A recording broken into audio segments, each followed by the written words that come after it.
What is going on? What's happening, party people, rockers and rockettes? Happy Saturday, everybody. Appreciate y'all. Thank y'all for being here.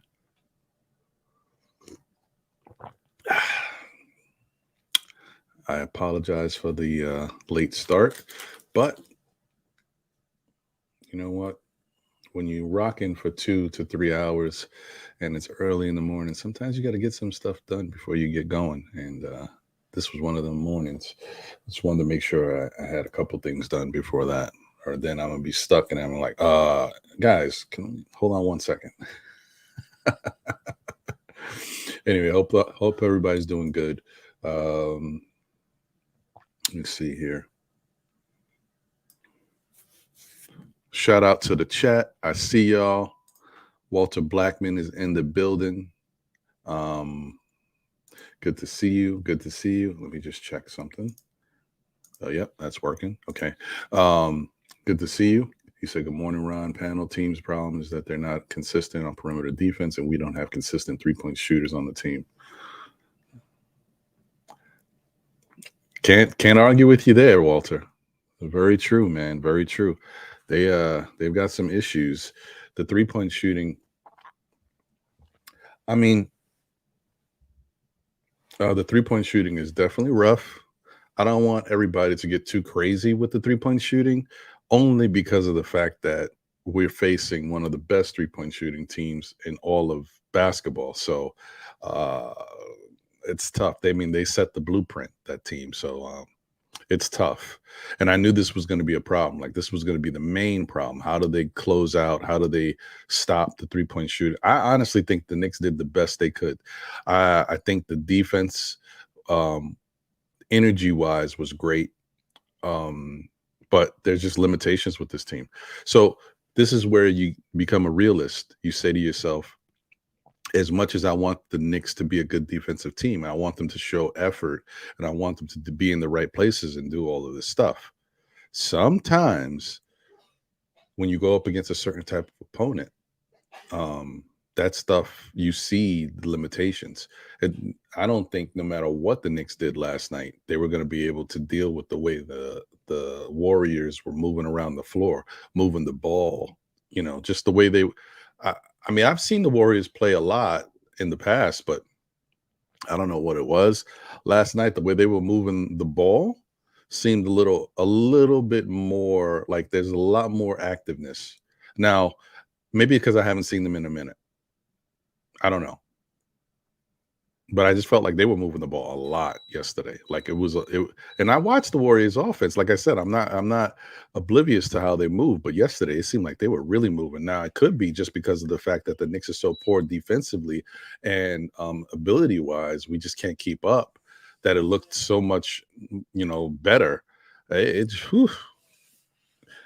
yeah, I mean, my whole thing is I wanted the Knicks to show effort, and I think these last 3 games on this road trip, they've showed effort. They showed effort last night. They just, effort doesn't necessarily win games. It's ability. It's high IQ play, making the smart decisions, and that's all on basically your effort on the defensive end and all that other stuff. But then you got to think about the offensive end. Making the right plays, taking the right shots, knocking down shots to keep yourself in the game, and they just didn't have it. And I'm not going to put the blame on any one player, because I don't think any one player cost us yesterday's game. I mean, the game was really never in question. The Warriors were comfortable throughout the whole game. The Knicks did a really good job of staying close, keeping it competitive. And I give them credit for that.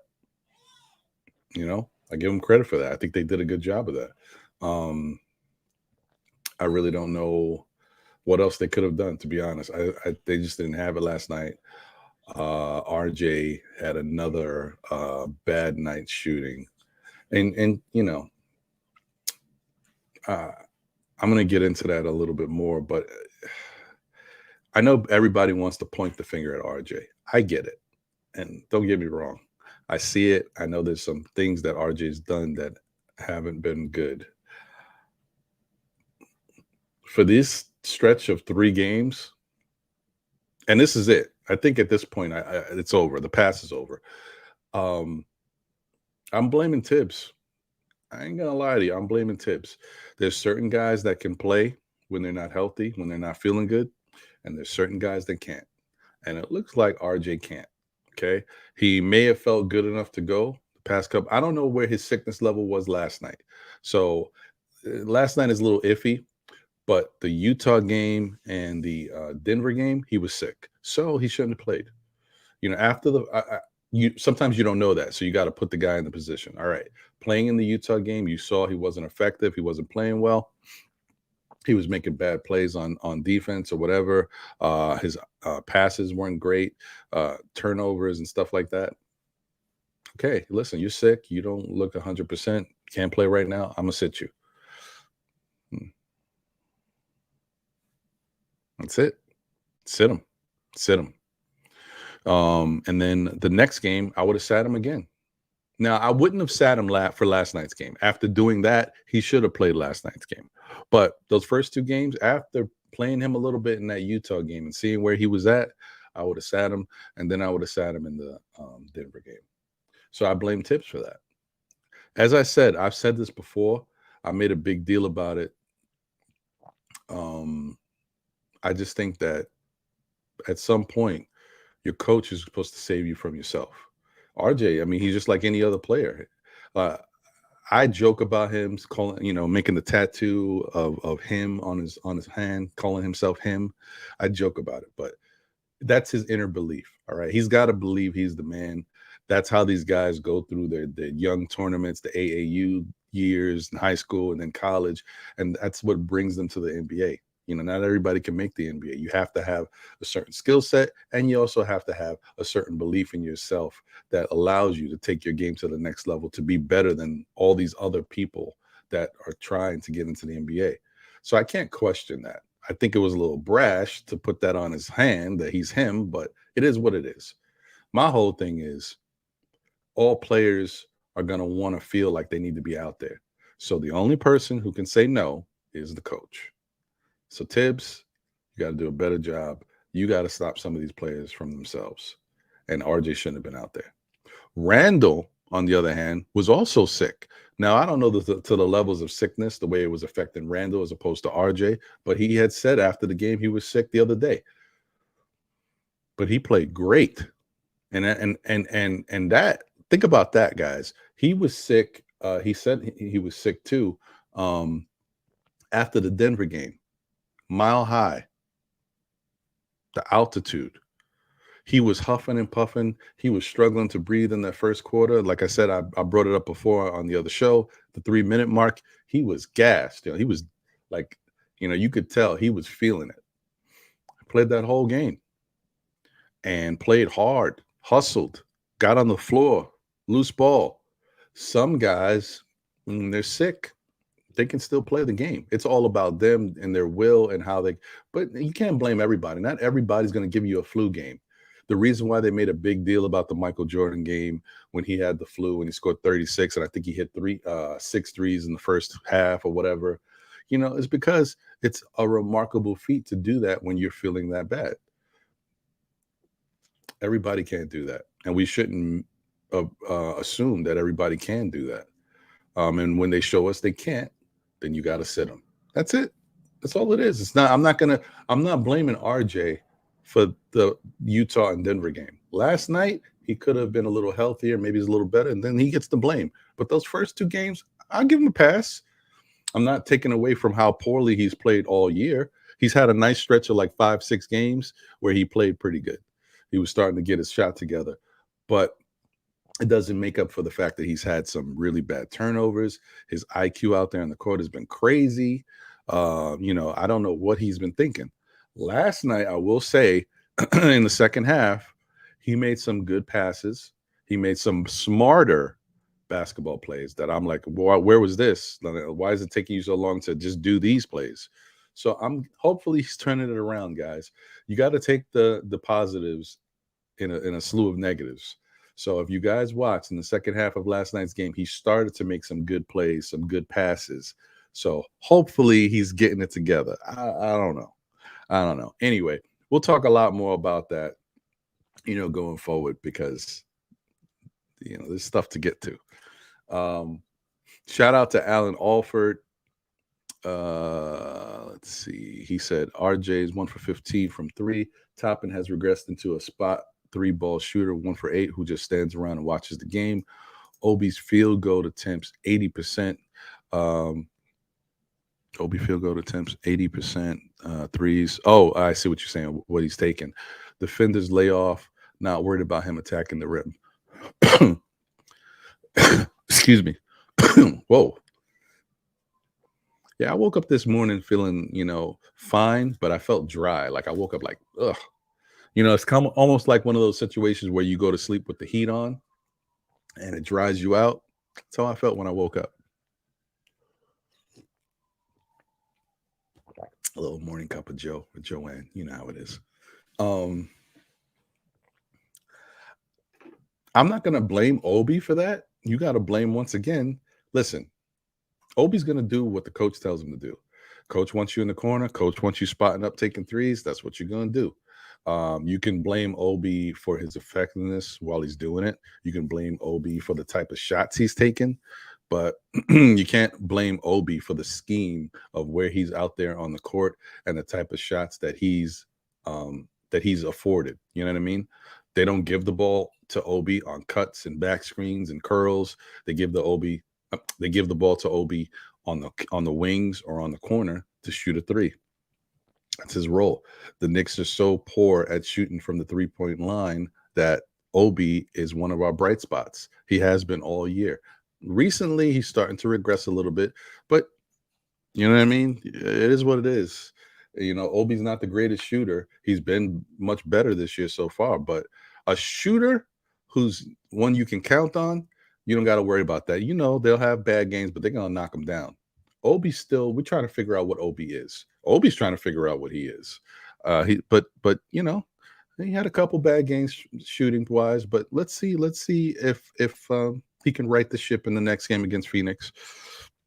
Before we kind of, say that he's killing us, because I don't want to say it's all on him. Like I said, Tibbs puts these guys in the positions they're in. Now, as far as where they go with it, that's on them. Obi's defense, that's on him. Obi was getting cooked again last night. It is what it is. I don't know. It's tough. Alan Alford also said, how do you justify benching Sims when Mitch returns? Another 10 point, 10 rebound, 3 blocks. We need to leave Phoenix with Jay. You ain't lying, brother. I'm with you. I know some people don't like Jay Crowder. I know Jay Crowder has been a little bit of a douche in the past, but that's his character as a basketball player. He would do that for any team that he's on. So I'm not going to hold that against him. I'm older now. So, there's certain guys out there that if I was younger, I hate. Like, they always acted a certain way with the Knicks. I don't want you anywhere near my team. But I'm older now, and I understand that's a part of basketball. It's just how it is. Like when you're on your team, that's your team, and you're going to ride or die for them. Those are the type of players you want. So the fact that the Knicks could get a player like that, I'm with it. I don't know what the issues are with him and the Phoenix organization, but at this point, I don't care, because I know that's just business. That's basketball and other stuff going on.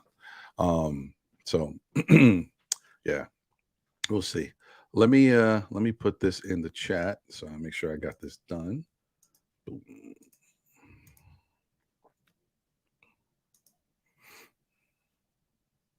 All right. So the link is in the chat. If anybody wants to jump on, by all means, you are welcome. It's Saturday, and we are here. We are rocking, talking about these New York Knickerbockers. Shout out to Angel Torres. Appreciate you. He said salute. Oh, what? Uh-oh. Is this for the wrong show? I don't know what that means, Angel. Yeah, I don't know. Did you copy and paste? What's going on with I can't make this stuff up. What up, Angel? Shout out to I'm not even gonna read it because he's here. But anyway, what up, D? Good to see you, my brother. Always a pleasure. Good to see you as always. All right, let me just say a quick shout out. Hit the intro, get D in here, and we'll get it cracking. Shout out to Dwayne Dennis. Let me star some of these stuff because I want to read some of these stuff this morning. For whatever reason, I'm feeling like I want to tackle things a little differently. And then I'm going to get into the stats and the numbers and stuff because we got a lot going on. Hold on to start that. Okay. I got to see some super chats. I'll get to everything shortly, guys. So shout out to Dwayne Dennis. Thank you for being here. Appreciate you, my guy. Lion of Judah's in the building. Thank you. Good to see you. Deron Wayne is here. Appreciate you. Sha Powell is in the building. Salute. What's good, Sha? Cormega, my guy, what's good? Good to see you, bro. Hard Will is in the building. Salute. Margaret Edwards is here. Good to see you, Margaret. Cash Out James, gold all in my mind. You know what I'm saying? Cash Out. I hear you. Sherwin is in the building. Good to see you. Keith Turner's here. Parrish Doug is in the building. Good to see you, my brother. Akuma is in the building. What's good? Building Blocks is here. Sanga Waldron is here. Good to see you guys. EJ1 is here. Agent Super Argo. You know it's a special day when you got Agent in the building. Salute. Good to see you. Keith Turner is here. What's good? Boogie Down. BX is in the building. Salute.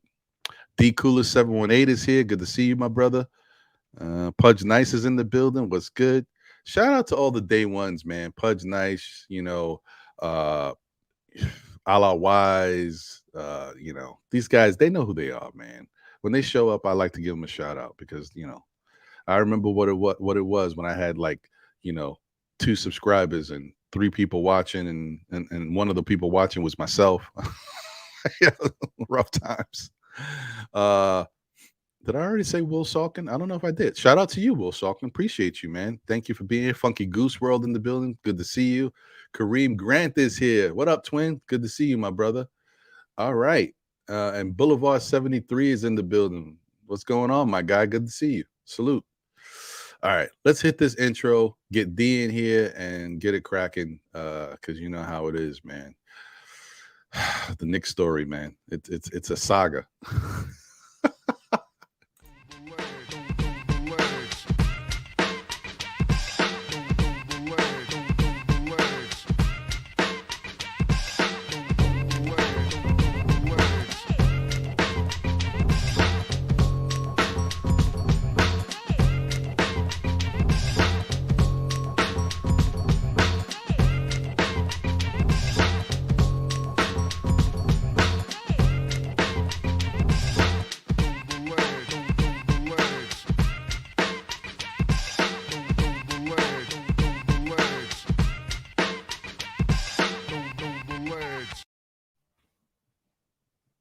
Oh, my bad. I always forget that I'm here when that's going on. You know what I mean? The return of boom bap. I love boom bap. If y'all don't know, I'm a 90s head when it comes to hip hop. Love my 90s hip hop and that New York boom bap feel. So the fact that Nas with this King Disease 3 is giving me that sound, I'm all over it. This album is fantastic. Jay-Z, step it up, baby. Come on, you my dude. Step it up. That's all I'm saying. Okay. What up, B? Yo, what's good? How's everything, bro? I love the heads up you get me when you're gonna bring me in. I love it, bro. I gotta be like, okay, hey, what's up, guys? How's it going today? Hey, what's up, man, Chad? Listen. Funny guy, bro. That's like for me, I drink my cup of coffee. That's your cup of coffee. Hey, D, what up? You might be right about that. You trying to figure out my buttons and stuff like that. Anyway, peace to the chat. Peace to everybody. I hope everybody's having a great day. I hope you guys had a lot of fun last night as well. It was a good one, wasn't it? Listen, I just want to say, if there's a precursor to this, I do want to say that I'm looking at this game differently than the games prior to the road trip. That makes sense. Because I could say that the effort on defense was there. They're just not as good as Golden State, and Golden State ran circles around them. But we'll get into it. I don't like the other games when the Knicks were playing before the road trip. I'm like, yo, what's going on? The effort is not good. You getting beat and giving up threes to these teams that are not even good 3-point shooting teams. They're running all over. They're killing you in the paint. Okay, I can get all over you on that. But the Warriors were looking like, you know, the Harlem Globetrotters last night. They were all over moving the ball. I'm like, come on, man. So I just want to I want to say that they needed to do better, but I definitely understand that it was an uphill battle and was tough because the Warriors were definitely in rare form. I mean, D, just looking at them, knowing how the Warriors play, have you? And I'm not taking it. I know how they play, but dude, I felt like they were like all over the place moving the ball. They were like watching a lot of Warriors games. They play like that a lot. Yep. I guess that so that points to what I'm saying before, the Knicks' ineptitude on defense and how bad they look because I felt like they were running circles around them. Yeah. You know, to veggie back what you're saying, like it wasn't so much. I mean, the energy and the effort wasn't there last night. Like, let's make that clear. But that it wasn't primary though. I actually thought the defensive preparation scheme that they decided to come out with, I didn't agree with from the get. Oh yeah, I agree with that.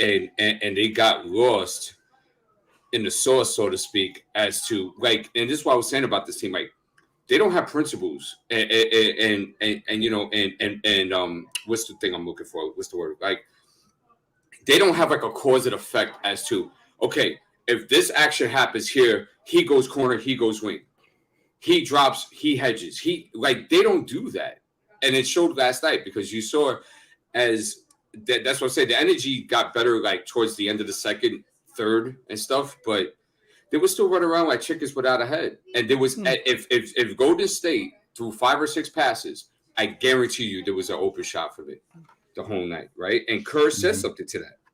Kerr said something to that in the first quarter. Just give me a second to find it because this is literally what he said. Kerr. Okay, you know what? When I find it, I'll let you know. That's okay. I know it's there. I know you get to it. But okay, here we go. Got it. In the timeout, he says, Kerr said each pass led to a rotation, right? This is him in the timeout with the team. After 4 or 5 times, it gets easier after that. That's what he said. Translation. This is the translation for me. Knicks or lost are the switches, rotations, and communication. That's all that means. And that has been the case. And that's why you just saw guys just flying all over the place. Hart is all quarter the perimeter trying to run there. They have no identity or they have no like set of principles and laws as to what they do on certain actions. I thought they were poorly prepared defensively for this game. Certain things that would happen, like for example, and I'm on coach mode today. So like, for example, like, you know, when, first of all, I didn't like Cam on Steph. I would have never done that. That's one. No, because what happened? Clay got going. You see? What happened? Wiggins had a pretty decent first. You see? Steph struggled, right? And I don't think it was so much Cam putting so much, you know, perimeter pressure on him. I think Steph missed a lot of easy open shots. But the point being is that it got other guys going when the whole season, the problem with the Golden State Warriors has been, it's been Steph-centric. So therefore, I would have played that right into their hands and done that, and I would have kept Jalen Brunson on Steph Curry and not let everybody else get going. I don't want to see that ball move like that because that's the best version of the Golden State Warriors. And that's why they have 3 or 4 championships with that core because that's what they do. So 100%. I want to take that away from them, and they didn't do that last night. You know, like, for example, there was a play where Clay was coming off like a pin-down curl type of set, and Julius is hugging Draymond Green. For what? You see, so there's things like that that are not being caught. There's Julius Randle, if Draymond Green's going to be on the perimeter, he should be over-helping. Why? Because we want Draymond to shoot that shot. We want Draymond shooting that shot 6 or 7 times within the half. Because we know at least he's going to hit 1 or 2 of them at best, and we're going to get a lot more possessions going in transition. It was just little subtle things like that. I have a lot more notes on it, so, you know, I can't get all into it in one breath. But there was just, I thought schematically, defensively, it was a poor plan. And I think I think you got the result because of that. Yeah, listen, that that's the kind of the bottom line here throughout. If there's an underlier, Mhm. it still goes back to the coach. Okay, it Oh, still goes back to the yeah. coach. The players have to execute, but when the execution is there, but the plays are flawed, Mhm. it's the coach. There was other Because things too. Yeah, well, oh no, just, no, there's just real quick. more. There was other things too. Like for example, like if you look at both teams offensively, how they run their sets is night and day, bro. Like You know, the Knicks don't have a good offensive set whatsoever. 1 or 2 passes is a shot every time, and then you're looking at a championship team with Hall of Fame players. Go ahead, having 6 or 7 passes per possession. Like, come on, man. I actually was I was really and it's funny. I don't know why this is. I've watched, I swear to you guys, I watched the Golden State Warriors. I've watched them on different occasions. Whatever reason, I was mesmerized last night. I was just looking at it, I was like, man, they're patient. Yeah. I was like, the ball movement. I mean, and I was looking at it because I'm like, I know they got Steph, they got Clay, then you Jordan Poole and all these guys that can score and jack it up. Yeah. And I was like, wow, they really moved the ball. Yeah. No, yeah. And also too, like that Tibbs, or I don't know who it is, somebody's got these guards brainwashed as far as helping in the paint too much, bro. Like, and you're leaving wide open shooters. Like there was a play that Sims was on Wiggins and dropped, right? And Wiggins went right to Sims. Perfect. That's what we want. I think it was Jalen Brunson or Derrick Rose. It was one of the two. Just there in the paint watching, and Wiggins is wide open at the corner. Like, I don't understand the obsession of these little small guards that have to be in weak side help in the paint so much time. That's like a flash thing. That's like a one step there, boop, boop, boop. Okay, boop, boop, boop, boop. It's like that. It's not boom, and then you just stand there. It's not like that. And it's very strange how these things are not tightened up. I saw a lot of things yesterday. I know the fan base is like, hey, it looked better after the first. And I know you guys are looking at the score disparity and stuff like that. But throughout the whole night, defensively, the energy got better as the game progressed. But I thought schematically it was a bad plan. And it's certain other. I mean, I could bring up so many examples, man. Like there was a pick and roll with Draymond Green, right? And that's the time they should switch, because Draymond now is a threat, diving and rolling to the rim now. Never did it. Okay, and then also too, this other thing that they have where when the big comes out, right? Like say it's a screen on Clay, right? Bam, and the big comes, right? Like there's a containment process, right? And then you wait for Jalen Brunson, whoever was guarding him, to go ahead and recover, right? Mm-hmm. But like Sims, this happens to Hartenstein too. Like they're playing drop on that stuff, dude. How the hell are you playing drop on Klay Thompson, bro? That big has to be there to at least contain, to at least do this, because then he could go ahead and recover back to the big, or the helps or the weak side is coming in and supporting him until he's able to get back. Wasn't happening last night. This is listen, D, this is something that we've been talking about I don't know, since early last year. I was noticing it. The year prior, when they had a pretty, they made that 4th seed and all that, some of those things I wasn't paying attention to because things were working. The personnel was making it work. Last year, you started to see a little bit of, that was one of my biggest things, how I always talked about how I hate the defensive scheme when it comes to Tibbs allowing these long threes or 3-point shots and then, not closing out, with his defense and the switching. And then now, like this year, because they're so inept, I don't know what the hell is going on, but because they're so inept, it looks worse. This has been an issue, and I saw the other day on your show when you were taking time to break down the videos, like you could see it. There's examples of it throughout the game. Every game they play, it's the same thing over and over, and there's no adjustment to it. My concern is not concern. I'm curious as to why it's being done this way.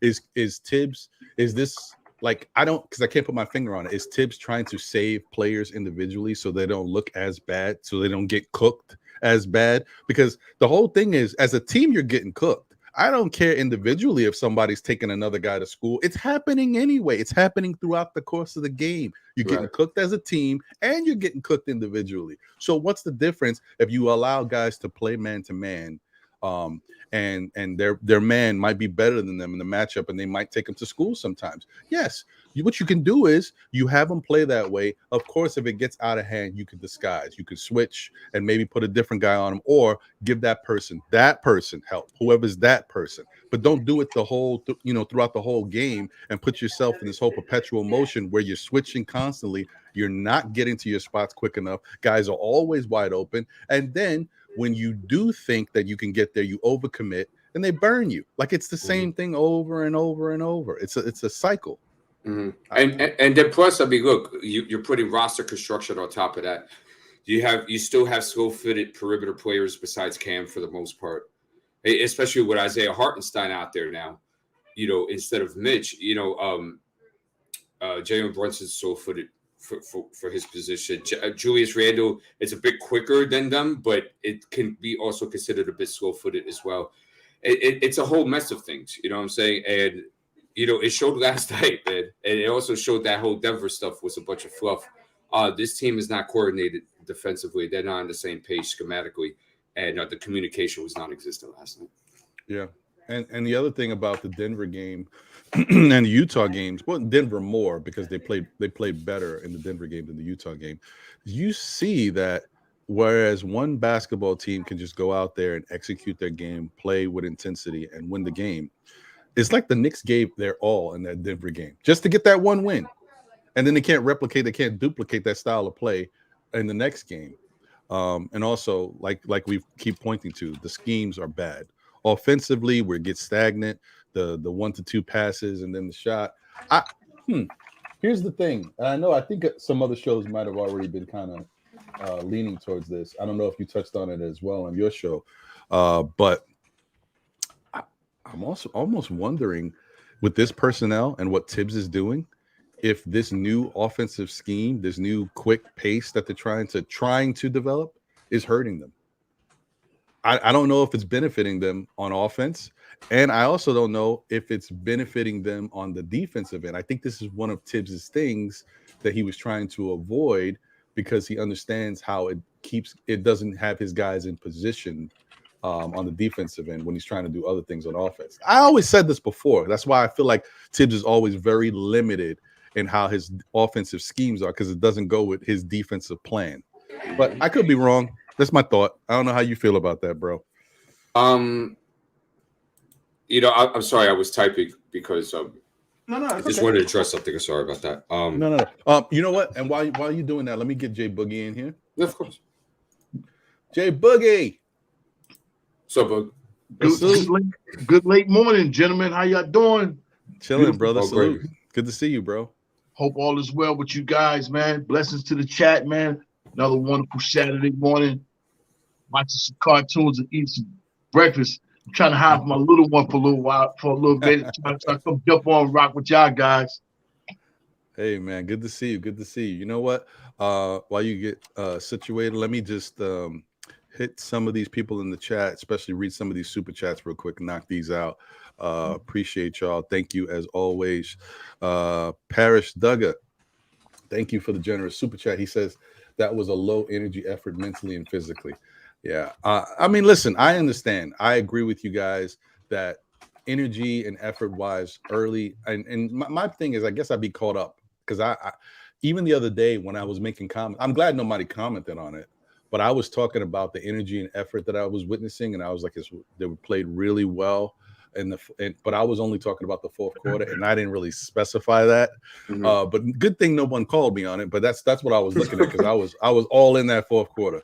But I hear you. I guess I'm a little too caught up in the second half and what I'm seeing most recently. But the first half was definitely bad, and that basically lost the game for them because once they got that lead, they never relinquished it. We could only get it close. I think we got it to 8 maybe or 9.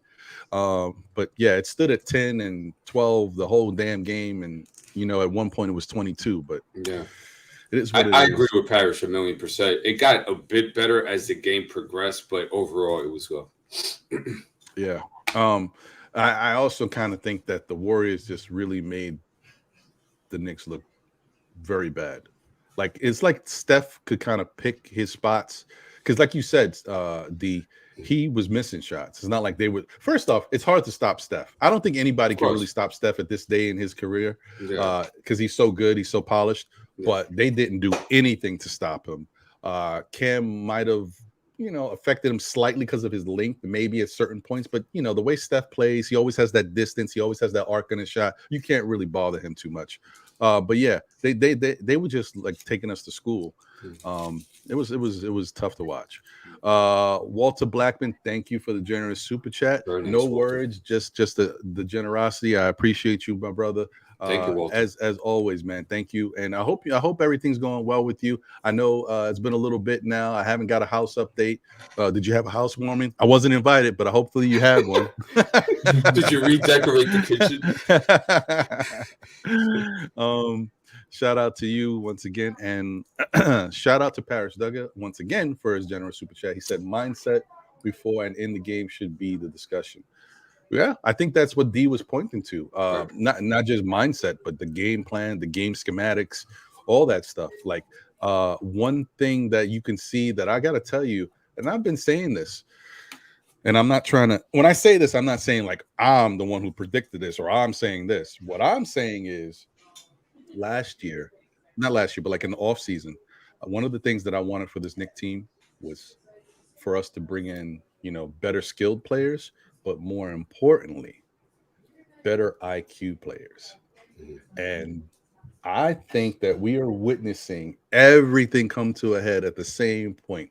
Knicks effort, the Knicks defensive schemes, the Knicks offensive schemes, the Knicks IQ. There's not a lot of smart basketball players on this team. And that's not a knock on them. They're NBA players and they have skills and they're in the NBA.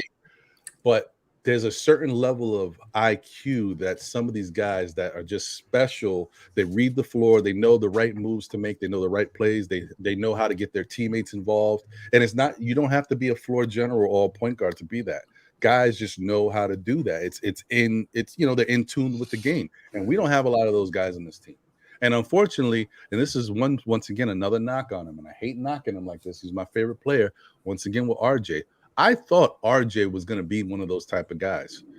RJ has not looked like that at all season. Yesterday, I brought it up earlier.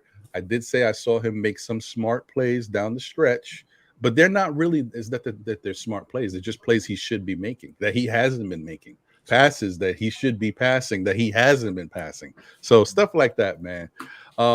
Jay Boogie, what did you think about what you saw last night in the game? Were you able to see it all? Yeah, I watched the game. Of course, I watched the game. My thing is, you first of all, you catching a team that's been getting thrown in the mud. All the teams been getting thrown in the mud, about how they've been playing. So, like coming off their road trip and everything, getting smashed and then coming back home, you know what I'm saying? Best believe they was looking to try to, to get back in type rhythm, type form. Unfortunately, they caught us, and we are on the road, you know what I'm saying? It's tough being on the road when you ain't, sleeping in your own crib and all that, just traveling, going from where to where, you know what I'm saying? And then you run into a team like that, that's a complete professional organization. And they was looking to get back on track, you know what I'm saying? And that's what they did, Their system was all the way up. They was running, they plays, everything was all the way up, man. The extra passing, the extra cutting, you know what I'm saying? They was looking to try to, find some rhythm and chemistry like we've been searching, you know what I'm saying? But I'm not gonna knock the team too much, you know what I'm saying? I'm gonna let it brush off. Let me see how you look, you know what I'm saying, against Phoenix, you know what I'm saying? Let me see how you gonna come to play against that game, you know what I'm saying? As far as, our fourth game on this road trip. Let me see what you're gonna do. Golden State is just one of them teams, that if you got to play your best basketball against a team like that, especially in a building. You're knocking down free throws, that's great. But you got to win the hustle plays. You got to do all the small knick-knack things, all them extra rebounds, you know what I'm saying? That's hustling. They out hustling. One is more than you. When you play against a team like that, a championship team, and as y'all mentioned, Hall of Fame team all the way around the board, you got to make sure you do the small things, you know what I'm saying, to stay competitive in that game. And only small thing that we did that was competitive in that game was finally we knocked down some free throws. You know what I'm saying? So I look for us, you know what I'm saying, move on and get the rocking against Phoenix. Go out there and give a stronger effort than what we did tonight, you know what I'm saying? Because they don't have much ball movement as you know, Golden State does, you know what I'm saying? But you're a product of your own environment, you know what I'm saying? I say that, you know, on IQ level, you know what I'm saying? The great coaches, they have the officers go ahead and draft accordingly to their system. Eric Pat Riley, get mine. And it's easy for Pat Riley to draft players for Eric Spoelstra because that's really his system, his setup. You know what I'm saying? You got Popovich. He draft players for his system. Steve Kerr. Now, old boy just left from Golden State. He went to Sacramento. He drafted and got type players that you know are gonna fit system. So you gotta have the type people that's gonna fit your coach's system. You know what I'm saying? So if you got a system and you don't have the type players for your system, then it's not gonna work. You know what I'm saying? But my main grudge really is against, you know what I'm saying, really is against the NBA. You know what I'm saying?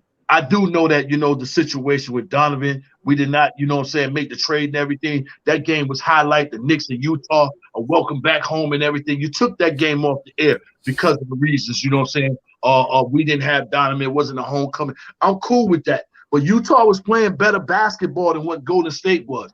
And Utah playing better basketball than what we are. You know what I'm saying? So you take us off the air with that game, but you know what I'm saying? You keep a game on the air to try to make us look bad. You know what I'm saying? I don't be liking that. You know what I'm saying? That's why I say it's us against everybody. You know what I'm saying? They got their own little funny ways on how they try to throw their own bullets at us. You know what I'm saying? And I see through those cracks. You know what I'm saying? You could have kept that game on TV. You know what I'm saying? If you wanted to swap us out, you could have swapped us out with a Golden State game, but kept that game on. You know what I'm saying? Whatever you wanted to do. But I just said that, just open up somebody else's vision. Hope maybe they saw it too. But for us to be on TV, that game was set for 10:30. And they took us off and gave us a different time zone and everything. You know what I mean? So, it is what it is, man. It's all eyes on us. We against the world, man. I hear you, Jay Boogie. I mean, that's a good point. I wasn't even thinking about it. Like they do. I don't pay attention to that, but I know it'll be happening all the time. Because a couple years ago, the Knicks. This was prior to the 4th seed season. The Knicks were scheduled to play on national TV a certain number of games, but the Knicks stunk it up. And because they stunk it up, they got taken off of those games. So I mean, taken off national TV for those games. So I know what you mean. That's I didn't know they did that because I don't, I haven't been paying attention to it. So, but, he went to Cleveland, they took that game off. As soon as he went to Cleveland, they took it off. I just look into things like that. You know what I'm saying? Because I let the, you know what I'm saying, the great work be done by, gentlemen like you and D's, and y'all do the great work. You know what I'm saying? Man. That's not my thing. I look at the other outside. The debate type things. You know what I'm saying? So I quickly write about it. You know what I'm saying? You got the nerve to take us off the screen. I'm going to come at something with it. Right. And that's good, Jay Boogie. That's why the having panel talks and this stuff, everybody can add something. Look at that. You brought up something that I wasn't even paying attention to. I hadn't even noticed that this year so far, but that I could see that because that's what they do to the Knicks a lot. We've witnessed it many times. So I hear you, my brother. Give us Richard Jefferson to call the game. And that's another thing, yo. Richard Jefferson is such a Knick troll. Why do they have him calling any Knick games? If anything, when it comes to the Knicks, I thought he was neutral yesterday. No, he wasn't as bad. He wasn't as bad, but I'm just historically the way the Knicks move. You know how the Knicks be kind of no media, no that. I would think James Dolan and organization. That's something they would talk to the NBA about. Oh, we don't want Richard Jefferson calling our games. Like, you know what I mean? If you're gonna be petty about stuff, I'll be petty about that. Right. But whatever. Or Reggie Miller. Like, I don't want Reggie Miller calling any Knick games unless he's on TNT. It is what it is. But whatever. Shout out to the chat. Once again, I see a couple guys that maybe I wasn't able to mention before. And if I mentioned you again, you get double the shout out. White Falcon in the building. I feel like I said your name, but if I didn't, once again, you get it twice. That happens to me all the time. Yeah, man. You know how it is. Shaw Legacy's in the building. Almighty Finesse is here. What's good? Appreciate you. Sincere the Genius is in the building. Sincere. What's going on, Sincere? William Luca Jr. is here. Appreciate you. And Knicks will be 2026 NBA champs is here. That name is going to follow you forever. Appreciate you, my brother. That sounds Thank you. good too. Also, got another generous super chat from Alan Alford. Alan. Thank you, sir. Appreciate you. He said to play fast, you need quick reaction and movement. Yeah, the Knicks struggle at that. The Knicks definitely struggle at that. And I don't know what's going on with what they're trying to do out there. It looks tough. Other thing is, once again, not blaming anybody, but had RJ been able to hit some of his shots, right? Had Jalen Brunson not had such a poor game shooting, Knicks might have had a chance.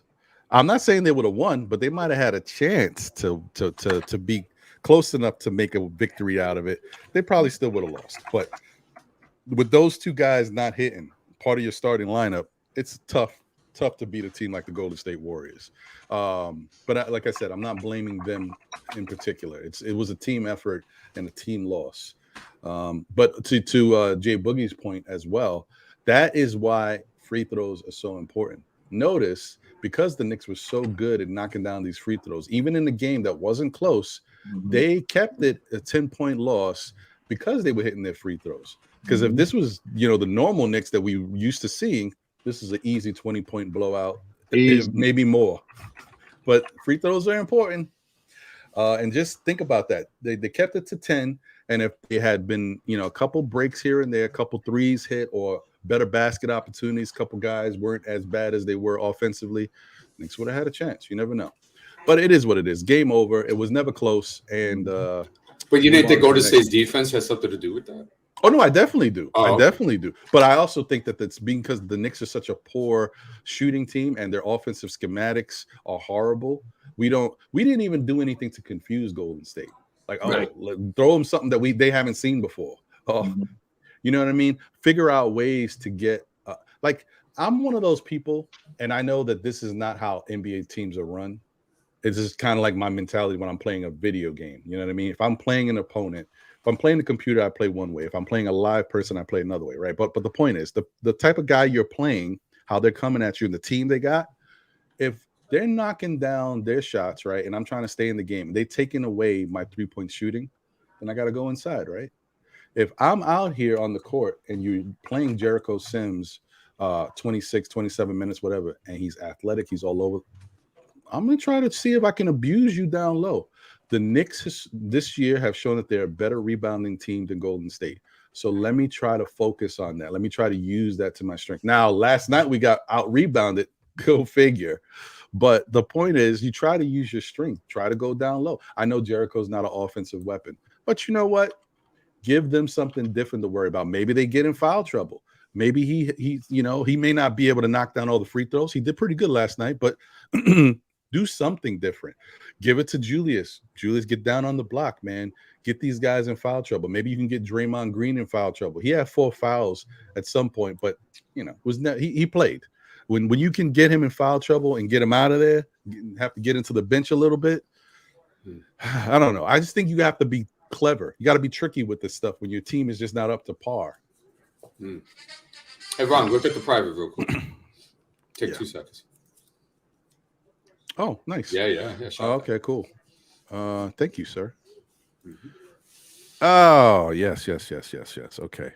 All right. Let me see here. Dripmore's in the building. Salute to you, my friend. Good to see you. C. Cartagena is here. Good to see you. Big Lou is in the building. He said, "Good afternoon, my brothers. I watched Tibbs on the sidelines, and he has no idea of running an offense. Randall slows the game with ISO. Barrett is overdoing it, forcing shots. JB has to run the team." You ain't lying that JB does have to run the team. And it was tough to watch him struggle last night. It's like he plays the exact same way. It's just his shots weren't falling. So I'm not mad at him at all. He's going to have some of those games throughout the year. But he still played well. And I thought I don't know if you guys have noticed, but the past 4 or 5 games, I feel like Brunson's defense has been better. That's not saying much. He's not a good defender, but his intensity and how he's trying to stay in front of his guy and affect them. I think he's been doing a much better job at it. I wish all the guys would take a page out of that book, because some of the guys have some better ability and they might be able to affect. If Obi tried to play a little bit more aggressive and got in people's face. I did like that there was one point in the game where Obi blocked somebody's shot from behind. I thought that was nice, but I'd like to, I like to see a little bit more of that type of stuff. We'll see, man. I don't know. It's a tough one. And thank you to Big Lou as well for being a new member of Still Knick Fans. Thank you, my brother. Appreciate you. It's definitely, welcome to have you. You are definitely one of those guys. I'm happy when you're here because I know you're working all the time. So thank you for tuning in, brother. and shout out also too for all the other existing members as well. And make sure you guys supporting your guy Ron on that and stuff like that. He's got some cool perks and stuff. So check that out. There was another thing he said. Oh yeah, Big Lou also said 2 bright spots were Jericho Sims and Cam Reddish. Cam gets hurt. And you wait to play Grimes real late. Yeah. We'll talk a little bit more about those 2 guys, as well as Cam going down. Guys, I said I'm not jinxing anything, okay? Don't blame me, guys. I did say this the other day. I said when Cam is going right, it's a beautiful thing to see. He's been playing really well lately. Effort, all that stuff has been good. He's been in the flow of the offense. He's definitely been great defensively, much better than I expected. I said the monster's out there, though, and I don't want to talk about it, and it freaking rears its ugly head. Always with this guy. Every time he really gets going, starts to look like he's getting comfortable, this is what happens, and this is the track record as an organization, as a business entity, you have to look at and pay attention to with Cam Reddish. Because as soon as you think that you're ready to invest in this guy, don't get me wrong, it's unfair, but as soon as you think you want to invest in him, this is the other shoe. Always something. The more he pushes his body, the more he's out there, he gets himself hurt. It's not, what are you going to do? Good analysis by Lou, by the way, on those 2 chats. It's good. Yeah. Yep. So you know what, guys? Let's take a look at the the box score and break this down. Yeah, man. You mean scores where the boxes is at? Yeah, you know what I'm saying. You know what we're talking about. All right, let's take a look, man. All right, let's see. Okay, all right, there we go. It's up, and let's. So obviously the final score was 111-101. Warriors won the game. Quick look at I like to see team play, so I wanted to highlight them real quick. If you look at Golden State, 1, 2, 3, 4, 5, 6 guys in double figures, 3 guys in high 20s. That's a team that knows what they're doing. 32 assists, guys. 32 assists. Yeah. Too many of those this year so far. And what I'm not even as disappointed about the 32 assists as I am about the 51 rebounds. That's what's really bothering me, because they're not a great great rebounding team because of their height overall, and they out rebounded us, and that's not sitting well with me. What was it, 51 to what? 51 to 45. Yeah, that's no bueno, especially on the road. Yeah, like we out rebound almost every team we played this year, and then to a Golden State team that has some size issues, you let them out rebound you? Come on, guys. Come on. Anyway, so looking at the Knicks, I'm just gonna kind of run through the numbers, and you guys can talk about or highlight anybody you want to speak on. I've got 3 players that I want to highlight after we go through all this stuff. But so RJ Barrett. All right. Here's my thing, guys. I know what I said earlier, and I don't know what the level of RJ's health is right now, but I want to tell you that I do not think that if I got a guy who looks like he's been struggling and hasn't been healthy in the last 2 games, I'm not playing him 40 minutes in the next game. What are we doing here? This is so frustrating, bro. This doesn't make any sense to me.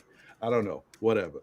He was 6 of 19 from the field, 1 of 6 from 3, The 3-point shot has been atrocious. At some point, I just like him to throw the 3-point shot in the bag. Just play a game without it.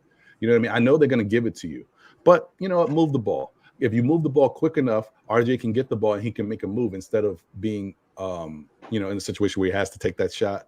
Just do something. Just get your feet back, get your game back. It's okay if it's one game where RJ can't take the 3, and we need the 3, but he's not giving it to us anyway. So what's the big deal? Why is this going to hurt you? I'd rather him not take the 3, either try to get into the lane or pass the ball again so we can get a different shot than take 6 threes and hit 1. I'm just saying. But he was 5 of 5 from the free throw line. I don't know how to explain this. It's like all he worked on this year was free throws. I'm not saying that's what he did, guys, but it's like I don't know. I don't know how to explain it. He had 4 rebounds, 5 assists, 3 turnovers, 18 points. Julius surprisingly played 30. How do you play RJ almost 40 minutes and then you play Julius 30 minutes? One of your most effective players lately. Explain that one. I don't know. 7 for 15 from the field, 46%. 3 for 7 from 3, 42%. 3 for 4 from the free throw line, 75%. 7 rebounds, 2 assists, 4 turnovers. I can live with the 4 turnovers. I don't love it, but I can live with it. 20 points. How? Because of the fact that 4 turnovers. because he averages 3 to 4 turnovers a game historically now. So I'm like, that's what he does. No, it's terrible. No, It you can't is. accept that. It is, but if he's doing other things and he's shooting efficiently and he's playing harder on the defensive end, I take it because that's what Julius is. You're gonna have to deal with Julius unless you get Julius up out of here. Like right now, if you had a choice between, I'm gonna get you a masseuse, Ron. Hey, what can I You tell need you? a tissue massage. If you had a choice between what Julius is giving you and what RJ is giving you, you had to deal with one. Which one you dealing with? I'm sorry. Say that again. I'm sorry. If you had to deal with what Julius is giving you and what RJ is giving you, which one are you taking? Oh, come on. That's an easy one. But there you go. But that doesn't that's all I need. It's the turnover ratio with the ball usage and how much he has. That's what I'm talking about. No, that part is bad. Don't get me wrong. That needs to be changed. I'm just saying, like, I can deal with it because that's what it is. But at least he's doing some other things. The Julius's issues, once again, I'm going to say it again, guys, points to Tibbs. The way Tibbs is running this offense, the way Tibbs has the ball being moved around, who's getting control of the ball, who's being in position to bring the ball up the court or have moments to facilitate. That's Tibbs's flow. So I blame Tibbs. Okay, no problem. Yeah, because you know what? If anything, Julius, I don't know what Julius's touches were, but if Julius didn't have the situation where he was bringing the ball up the court all the time, he's not now, but I'm saying he has moments where they do allow him to bring the ball up the court or the ball's in his hands a lot and he made some poor turnovers in this game. There was one pass that he jumped up in the air and he had nobody in front of him and he threw the ball in front, whether as even trying to flip it backwards with Jalen Brunson was wide open behind him or flip it into the side. He, for whatever reason, jumped up in the air and then threw it forward. And there was 3 Golden State jerseys in front of him. I don't know. Listen, I get it. I get it. But, whatever. I don't know. I got a question. Yeah. Do we not like Julius bring the ball up the court because it's Julius? Or do we not like Julius bring the ball up because he shouldn't bring it up? Because go ahead. My fault. When you look around the league, a lot of forwards, they're grabbing that rebound and bringing the ball up court all over the place. Now, his decision making, I can understand that. But when you look around the league, man, 80% of the forwards is grabbing the rebounds and taking it and bringing it up court.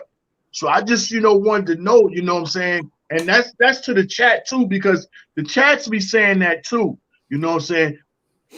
Why do we not like Julius bringing the ball up court? And me personally, I think it's because his decision making at times once he get up court.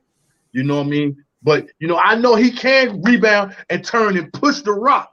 You know what I'm saying? And when he does that, people do try to get into their open spot. but it's his peripheral vision once he gets up there that allows me, you know what I'm saying, not to really like, you know, the end results.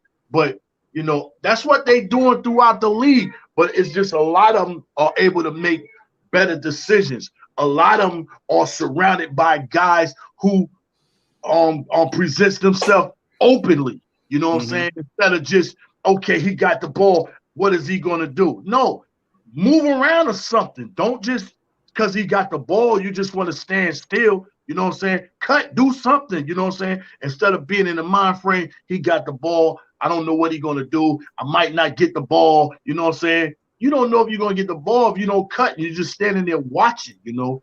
You know, I just, you know, wanted to, you know, just, you know, pinpoint that out because I hear that a lot, you know, throughout, you know, shows and chats and stuff, you know what I'm saying? That, oh, man, you don't need to be bringing the ball up. But that's what the league is today.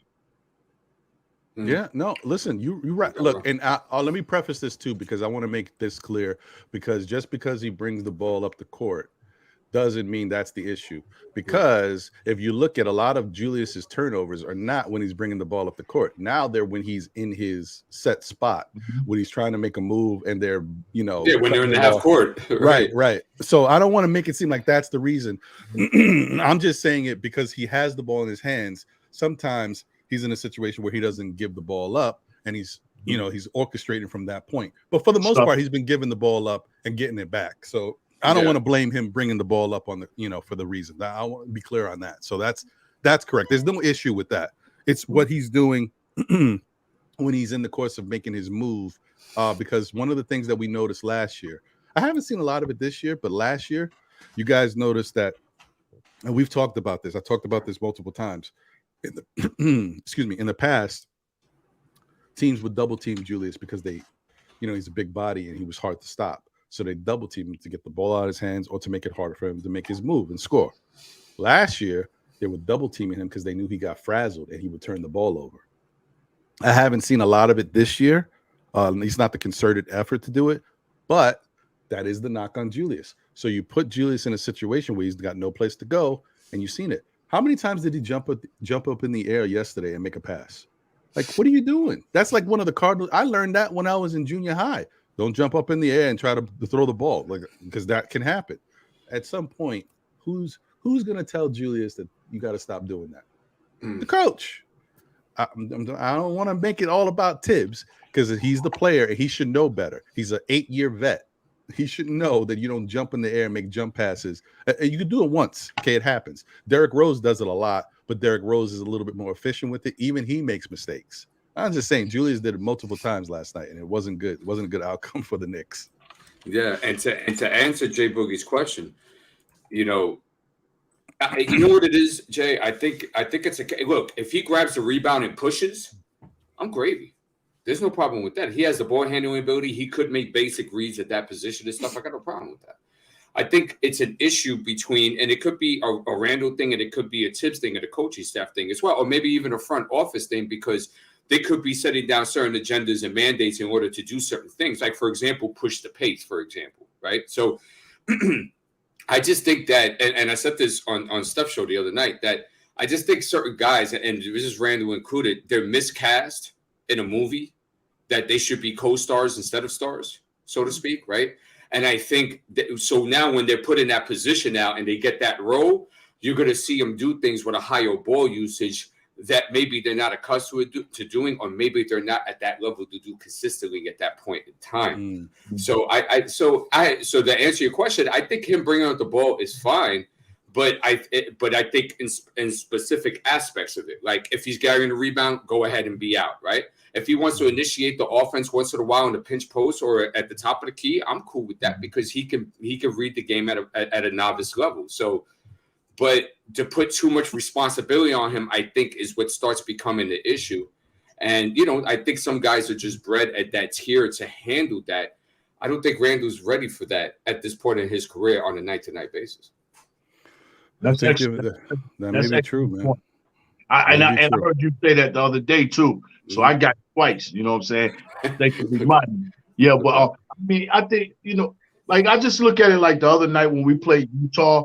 and the game was getting crucials, and we didn't get steals, but we got, you know what I'm saying, those big key rebounds going down the stretch that Julius did. I did see him look to get a ball to Brunson. You know what I mean? I did see that, you know. So I guess Julius, you know, he pick and chooses, you know, when Julius is going to be Julius, and he pick and choose when Julius is going to be Julius Randle. They made him, maybe those are two people guys. You got Julius, you got Julius Randle, you know what I mean? But you know, it is what it is, man. I love our squad, man. I love everybody, man. And I'm going to jump off, man, you know, give my daughter, but I just want to, you know, send something out, you know what I'm saying? And I just want to say, you know, to the Hollins family and Mike Hollins himself, thank you for being the strong person that you are. Thank you for doing what you did. Thank you for you fighting through and remaining here. Thank you for the person and the hero that you are throughout our society. And it's not easy to put you know what I'm saying, your life in a situation where somebody else is caring. But when you do certain things like that, you need to be commended. So I just wanted to salute that guy for what he did. You know what I'm saying? Prayers going out to his family and the other families. I will be watching that football game today. You know what I'm saying? To you know, be a part of that situation, man. But you know, we dealing with a tough time situation in life today. You know what I'm saying? As always, and somehow, some way, we got to find a way to come better, collectively be together as one. You know, I just wanted to say that. You know, just let you know we all be thinking about other things too, man. But yo, y'all great, man. Have a great weekend. Everybody in the chat, y'all stay blessed, full and healthy and safe and everything. And I'll talk to y'all real soon, but I'm still going to be in the chat. I just got my little one right here going on. So, no doubt. Yeah, man. No doubt, man. Appreciate you, Jay Boogie. Thank Good you, to Jay see you Boogie. as always. And guys, don't forget, Jay Boogie's still trying to come at you with that heat, man. Don't sleep. That heat's coming. It's Jay Boogie for 3, and he don't mean shooting a 3 from the wing. All right, just pay attention. It's coming. It's coming. I'm real serious about this right here. I work hard on all this material and the bars, the beats, the everything. I work hard on it, you know what I'm saying, to provide this entertainment, to be able to go on the crates and everything, you know what I'm saying, and do it as far as the of the life of the New York Knicks and remind you about certain things, certain players back then, just so you can have enjoyment. And I'm real serious. And this is kind of like history. No, I'm not the first person that tried, you know what I'm saying, to do a sports album, you know what I'm saying. Shout out to them guys, you know what I'm saying, over there, MBK. Matter of fact, right here, MBK, they strive to do it too, you know what I'm saying. But I think I might be the one that's really going all the way the furthest with it and really, really serious about it, you know what I'm saying. And as I go, I want y'all to go with me, because this ain't no telling what can happen with this situation, but this is us, and this is coming from the podcasters. You know what I'm saying? This is coming from, you know, I told y'all I'm coming up with the podcast label. I've been told y'all that way at the beginning of earlier the year, and that's something nobody else. I already got my copyright dibs and everything on that, you know what I'm saying? So I'm working hard, you know what I'm saying, being that it's going to be the first one that's going to operate up off this right here, you know what I'm saying? But I work hard with my penmanship. I work hard in that studio. I work hard listening. I work hard watching. And I work hard putting it together and try to present it to you. And I'm not trying to put nothing whack to you know what I'm saying? Because my name and everything is on it, you know what I'm saying? And you're only good as your name, good as your reputation. You know what I'm saying? But a lot of people say, man, I'm shooting bad. I ain't doing good enough. You shoot bad when your face ain't no good. When your face is good, you can always get something on it. You can always get somebody to help you in a certain situation. But when your face is bad and terrible, you know what I'm saying, then you can't get no help. My face and my life and everything is on this album. I put it up there. And I'm going against my wife, because my wife was like, she was like, you know. But no, I got to do this because, you know what I'm saying, this is what God has gave me, you know what I'm saying, the lane for me to go do. Of course, I could drop a street album, but this is my lane, and I can't forget this right here, what got me right here. So just want to let y'all know I'm serious about Jay Boogie presenting the Knicks in the booth. That's following right behind, you know what I'm saying, me pulling up a 3. And like Ron said, it don't mean I'm pulling up for a trade. It means I'm pulling up to drop 3 banging records on y'all, you know what I'm saying? So I'm getting ready to come. You already got the all eyes on us, you know what I'm saying? That's spinning a little bit, you know what I'm saying? You know I got the biggest coming, the video been done. I can press the button and go, and that could take off right now. It's going World Star. I'm not playing with it. I'm going all the way with this, because nobody's really went all the way to the extreme of this right here as far as basketball. Y'all spit basketball. Y'all can talk about gun shooting, all that. I got basketball flow. Rock with that. You know what I'm saying? Mm. You know, you love the basketball. Basketball gets you out the hood. Rock with that. Go ahead, D. Real quick, right? And let us know, keep us updated so we can fully support that album coming out. Right. I'm still waiting for my beat, man. I told you I told you I got you, but it'd be more helpful because I know you got some material somewhere that you already done did. But it'd be more helpful if you send me something that you already did, then I get a better idea. Because when I come at you, I would have showed you something live. Okay. Well, I'm gonna see you some versatility. Anything y'all could do, I also could do, but I also could do it better. Ain't nobody seen House Party? Come on, man. Come on. All right, I'm done. All right. Hey, y'all have a great weekend, man. Thank you, Boogie. All right, man. All right. You can ready to drive it down the steps, man. All right, brother. Take care of that, man. Appreciate you. Take care, Boogie. All right. That was Jay Boogie. And this is the Knicks box score. So, all right. So we got Isaiah Hartenstein, 17 minutes, 3 of 4 from the field, 75%, 1 of 1 from 3. So it was surprising to see him take a 3 and hit it. And he only took 1, so he looked good. He hit his 1 free throw as well.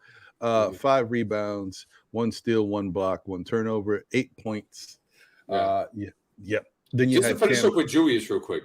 Oh yeah, go ahead. Yeah. You know, I mean, he was okay yesterday. The energy wasn't the same as it was against Denver. I didn't like he came out the game just jacking from 3 instead of putting pressure on the defense of Golden State to kind of send a message like this is what we're doing tonight type of thing. Looked a little passive. Looked, early on. They did pick it up. Their best run of the game was in that second quarter. At the end of it, the last 2 or 3 minutes, they put it to 9 or 11 or something like that. And but yeah, okay. I just wanted to finish that with you. Sorry. Oh no, yeah, that's fine. We're probably going to talk a little bit more about Julius in a little bit anyway. Okay. Isaiah Hartenstein, those are his numbers. That's what he did. I know a lot of people kind of sour on iHeart. I don't know. I don't know what to say. I think Sims looked a million times better. That's true, but I do think systems matter, and I just think that for what this system is, Sims just looks like he fits better. And once again, going back to the point that was said before, it's a situation where you gave Sims money to reward him, and he's a part of the mix, but then you put him in a rotation where he doesn't play, and he has shown improvement throughout the offseason to this point. Now he's worked on certain things. He's a lot more active. He seems like he's in better spots. Yeah, he has some mishaps too, but he's a much better defender than he was last year, and offensively he's much more active. So look, you guys tell me who's to blame for Sims not playing. Cam Reddish, 25 minutes, 3 of 8 from the field, 37%, 1 of 4 from 3, 25%, 4 of 4 from the line, free throw line. He had 2 rebounds, 1 assist, 2 steals, and 11 points total in 25 minutes of play. Unfortunately, we found out later that, and so he was on pace to play a lot of minutes himself, because 25 minutes is a good amount of minutes. And then he got hurt with his groin injury. I knew he was missing. We didn't know exactly what happened. They gave us the update, and unfortunately that's the news. So groin injuries are a little tricky depending on how severe they are. It might be mild. But even with a mild groin injury, rest the brother. Yes. Jalen Brunson, 31 minutes played, 2 for 13. He did not have it. It was tough to watch him struggle, but it is what it is.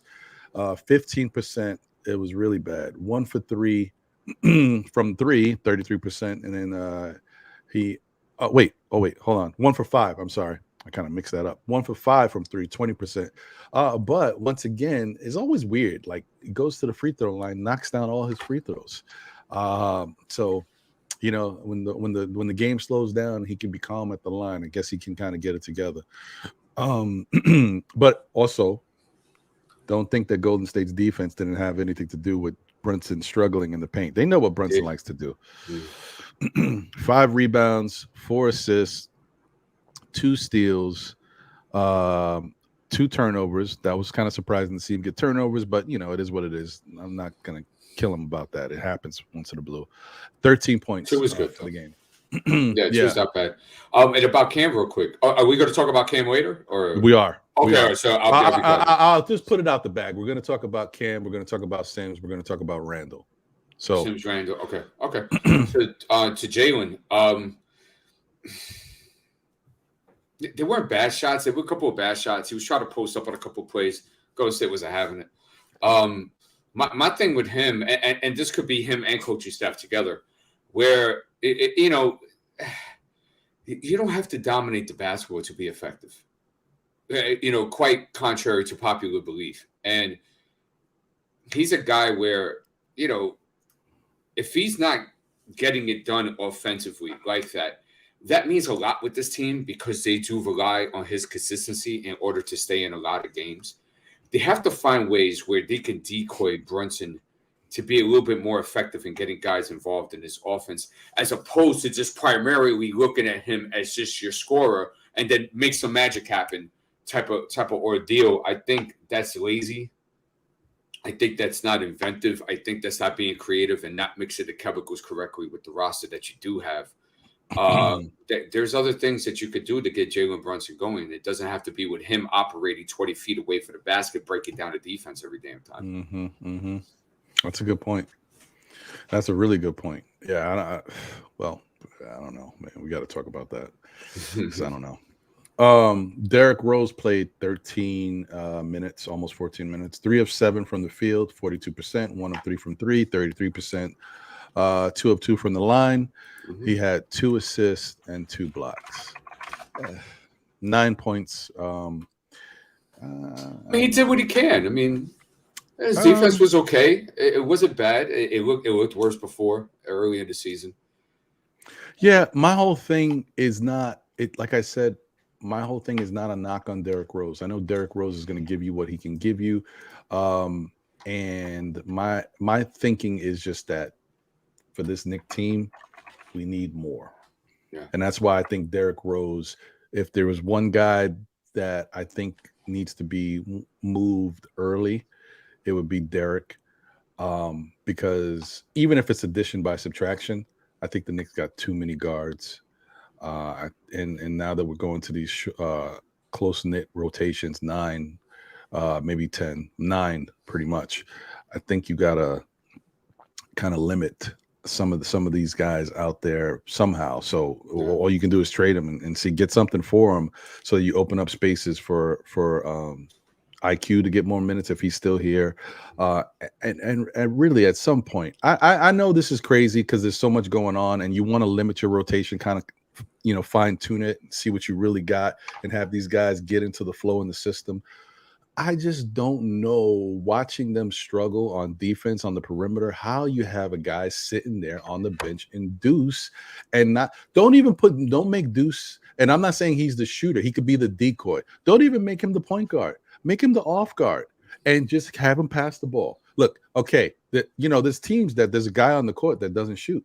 They know he's the liability. He passes the ball. Maybe Deuce has to be that guy for us until he can get a couple shots going and get a rhythm of somehow.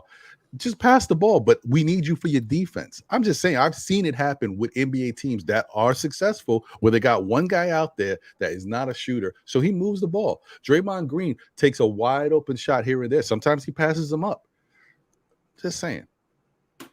You were talking about the rotations there. I mean, the stringent cap on his rotations, and last night was a good example of that.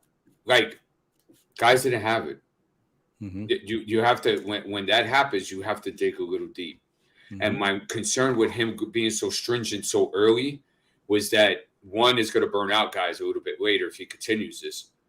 So and I think somebody said it. I forgot who it was, but like, it's desperation or desperate times for desperate measures. I think it was D'Angelo that said that, and he's 100% right. And it's like, damn, already, bro, we there already, and now all of a sudden, guys are going to be tired out. RJ Barrett's playing 40 minutes for what? I didn't even think he should have played the 33 minutes the game before. And it's like, okay, that's cool that you want to stick with a lineup, but when guys don't have it, you have to go ahead and go back to the drawing board and think, okay, how can I finagle this? What's an option that I could use here? And that was, and I think he went too quickly to go too tight. I think he's still experimentation mode where you have to see certain guys. I think there's, if Grimes is healthy, there's absolutely no reason why Grimes should be playing 2 minutes. It's just no way. So I'm sorry, I jumped the gun. No. I mean, because listen, this type of thought process, some people might say, and I can understand that, they had the team only meeting, you know, the core guys need to step up and play. So give the core guys an opportunity. Slim it down a little bit, but that's okay for a game or two to kind of get them back on the right page and get the system going, right? And then everybody else fits into the system. But to continuously do it, not the greatest idea. Think about it like this, and everybody can see it clear as day, and we all know it. If Mitch was healthy and Hartenstein is healthy, we would not be seeing Jericho Sims. Right. And we can clearly see Jericho Sims deserves to be out there. He's a difference maker for us. Yeah. And that's why, Ron, like, for example, like when people would give it kudos to Tibbs and stuff like that, I'm like, kudos for what, bro? He had to play Sims. Sims has been ready. Don't you see? So I'm not giving kudos for that. I'm also not giving kudos for, well, it's like with Cam. Like, it's painfully obvious he is your best perimeter defender by far, bro. It didn't take a rocket scientist to go ahead and figure out that you had to plug him in with the starting unit, because Fournier, RJ, and Brunson were just getting barbecued on that perimeter defense game after game after game. 100%. It doesn't take a rocket scientist to inject Cam. Or I think if Grimes was healthy and he would have started for the beginning, that might have been Grimes, right? But still, regardless, like I didn't have to, you know, deal with high sciences to figure that one out. So 100%, brother, 100%. So let me shout out a couple more people that I think I seen in the chat. First off, shout out to L Servi in the building. Appreciate you, my guy. Good to see you. I know I already said this, but for whatever reason, I'm having one of them senior moments. Shout out to Almighty Finesse.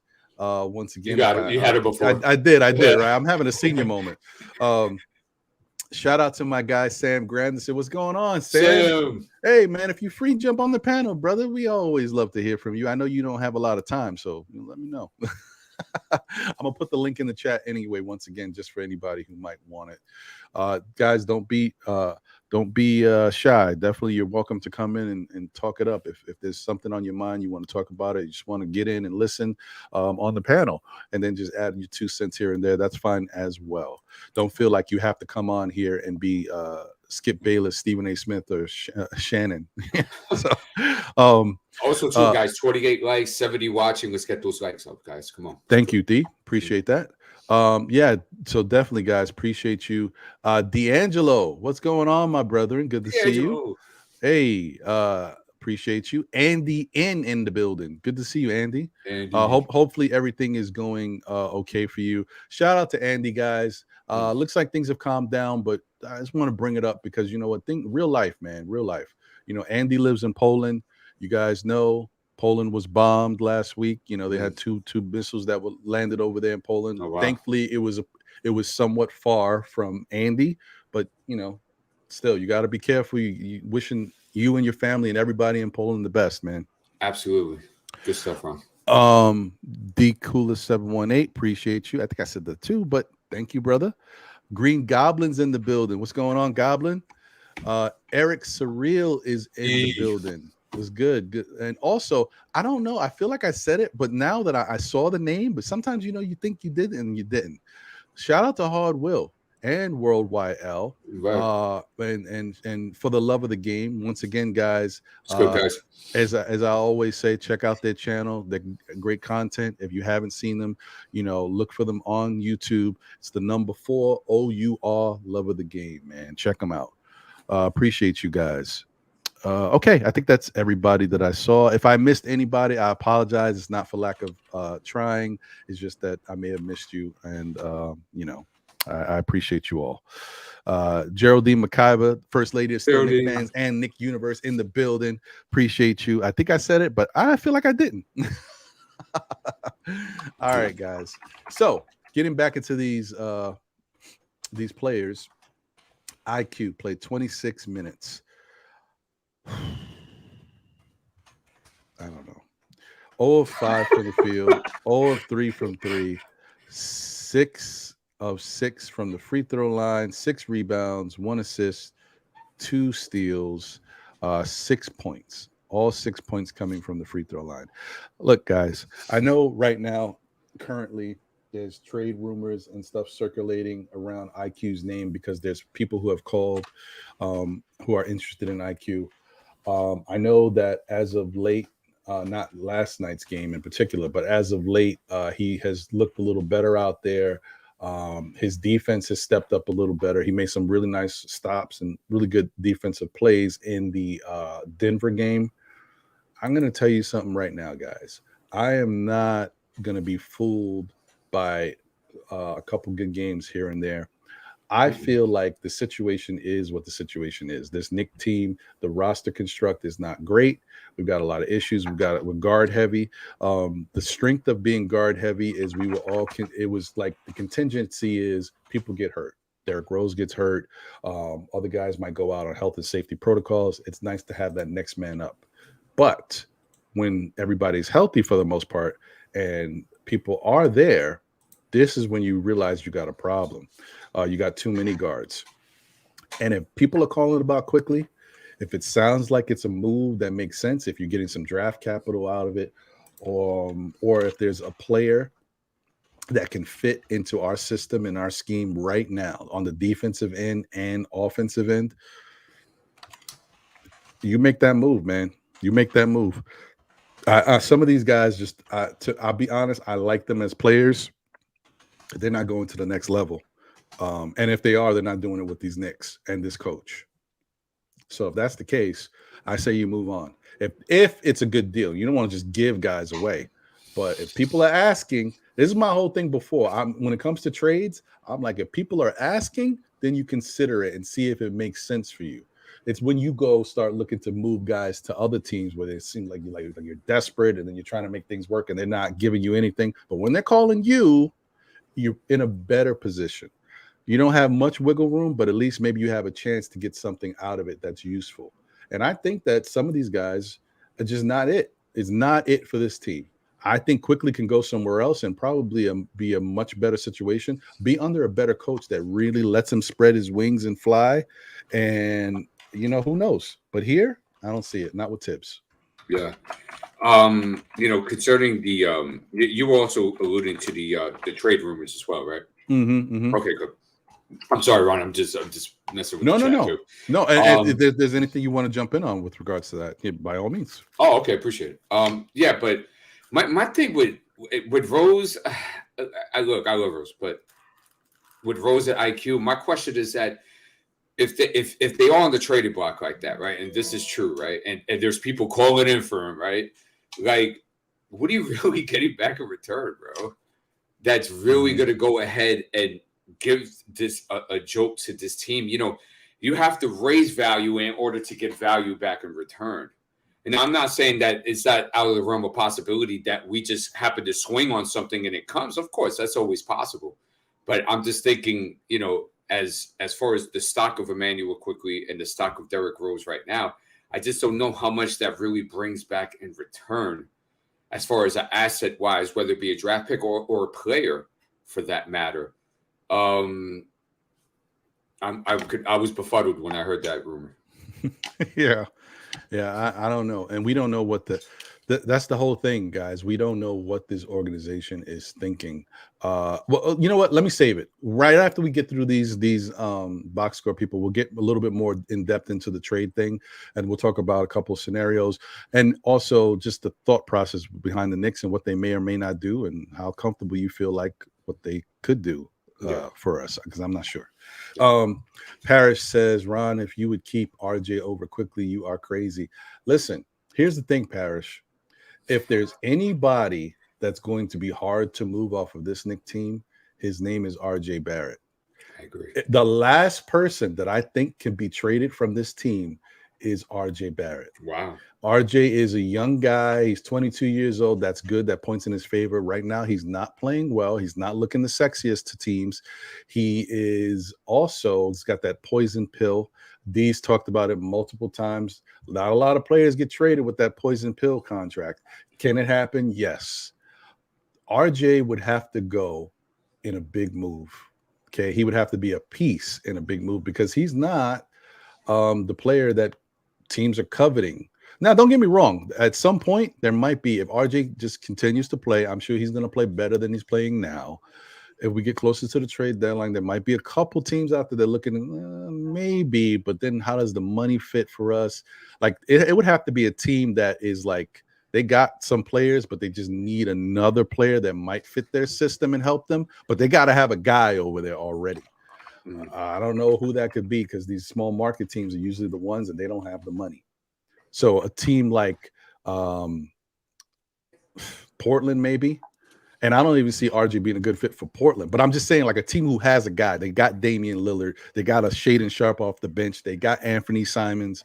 Like, do they even need a RJ? I don't know. But I'm saying it has to be a team like that would take on that money and think that RJ could actually help them going forward. So I think we stuck with RJ, to be honest, unless there's a team that is willing to get rid of and unload a big, star with a huge contract. And we have to take back, I don't know, a Tobias Harris as well. I'm not saying what team I'm talking about, but I'm just saying, like, it would have to be a team like that. I don't know. Another thought that came to mind, too, is that if you're unsatisfied with him and the contract's big like that, there's always tanking teams that are always looking to take guys with big contracts to fill up the salary cap, right? Right, because they have that requirement, yeah. Yeah, correct. Yeah, they have a minimum that they have to meet past. So there's always teams that are tanking willing to take that, especially guys that do not impact winning. So there's a place for that. I can't believe we're here right now. I don't even want to talk about it. I can't believe we're here. Whatever. Yeah, but I hear you, Parrish. I get it. Listen, if it was up to me, 6 guys would be traded off this team. 6. Maybe we'll talk about that when we get into the trade speculation real quick. Okay, let's bring this back up and get through this, guys. Excuse me. All right, so Jericho Sims. Like I said, we'll touch on him a little bit more, but he played 27 minutes, 4 of 7 from the field, 57%. He had 2 free throws. He hit both of them. 10 rebounds, 3 blocks, 2 turnovers. He finished with 10 points. Nice, solid effort. Really good from Jericho Sims off the bench. Like I said, we'll get into it more, and D, you'll be able to elaborate on how you felt about Jericho's play and going forward. Sure. Appreciate it. Obi Toppin, 18 minutes, almost 19 minutes, 0 of 5 from the field, 0 of 3 from 3, 1 of 2 from the free throw line, 5 rebounds. Let's go. Yeah. 1 block, 1 turnover, and he had 1 point. Okay. All right. Sorry, I went too far down. And then we'll just go into the garbage bins. Miles McBride, Quentin Grimes, Ryan Archiacno, Svi Mikhailuk both played. They all played like 2 minutes. We don't need to get into that. So, guys, that's what that was looking like. It is what it is. Let me bring this out of here for a second. You know what? Let me hit this before we get into the trade stuff and the individual players that I had mentioned. Let's just take a quick look at the game charts. Because all right, let me blow this up real quick so everybody gets a good look at it, and then we'll bring our faces back into the mix. Let me I can make this even a little bigger just for the sake of things. All right. So, guys, taking a look at this stuff, you can see that obviously Golden State won the game. 51 rebounds to our 45, 32 assists to our 16, tied at steals, 8 and 8. We had more blocks than them. I'm surprised we even had that many. That's nice. 7-3. Turnovers were even, but look at that ratio of assists to turnovers for the Knicks, 16-16. Sorry, I'm okay. That's nasty. Golden State 32-16 assist to turnover ratio. Look at the field goal percentage, 34% for the Knicks, Yummy. 45 for Golden State. 3-point percentage. Once again, this number is just so nasty. And you see it consistently. 26% from three for the Knicks, 36% league average for the Golden State Warriors. And this is, and this is when they're not even when they're not all knocking it down. This is just them. Now, here's the one that I will say, if you could bottle it for every single game and just throw it out there, go Knicks. 55% from the free throw line for Golden State is atrocious. And I think they are all like, yo, what the hell happened? I think, this is when you know it's an aberration. They probably on the bus or the plane, like, yo, what the hell happened with us from the free throw line? That's crazy. But the Knicks, 94%. That is bananas. It's what kept the game close. That's all that did it. That's all that did it, because nothing else did. So shout out to the Knicks for really taking a concerted effort this year to work on the free throws. One thing I would give them team-wide really good kudos for, because they are trying. They have some games where they revert a little bit. Then there's some games where the status quo, which is okay. And then there's some games, they've had 3 games when they've been high 80 or above 90 this year, which is fantastic, unbelievable. So shout out to them for doing that. Appreciate that. Points in the paint, you can see 40-40. It's not great. You'd want the Knicks to be higher, especially with the fact that we're shooting 26% from three. We should be living in the paint a little bit more. Second chance points, 17-11. That's interesting because we were out rebounded. So I don't know. It is what it is. Yeah, but we out offensive rebound them. That's what it is. The offensive rebounds. Fast break points, 21-19. This is, the most disturbing stat on that team for team stats there. If you go up a little bit, kind sir. No, there. Thank you. 32-16 on assists, bro. Right. So the Knicks had 16 assists and 16 turnovers. The ball was not moving, ladies and gentlemen. It was very bad. It was very bad. And the funny thing is, the Knicks have struggled with this historically for the past 3-4 years. This year, they're averaging 24 assists per game. I'm very happy with that. I thought the Knicks should be 25 or more, but if you're at 24, I'm not mad at it. But when you have 8 less assists, 16, that's not doing it, ladies and gentlemen. That is not doing it. All right, let me drop this down. Get up out of here. Unless you need do you need to see those up to comment on those stats, D? Nah, I just wanted to highlight that assist differential. That was ridiculous. Yeah, that's delicious. Yummy. Man, boy. Yeah. Shout out to Jeremy Nussbaum. Thank you for being here. Appreciate you. I'm gonna star your thing. I'm gonna star your thing so we can kind of talk about that as well. JT Riddick is in the building. Good to see you, my brother. Thank you for being here. Craig is in the building. What's going on? What's up, Craig? Why? Yeah, he said. Why, yeah, you know what? Let me start. We'll get into it. Hey, Broham, my guy John from Still Knick Fans in the building. Salute to you, my brother. Thank you for being here in the chat. Appreciate you. My brother's going through something right now. Shout out, condolences to you and the family. They lost a loved one. So sorry to hear that. You're in my prayers, brother. You're in my prayers. DSJ, Delano Steele Jr. is in the building. Good to see you, my brother. DSJ. Let me see. Is there anybody else? I think I got there we go. Victor Rivera in the building. Salute. Appreciate you, man. Good to see you.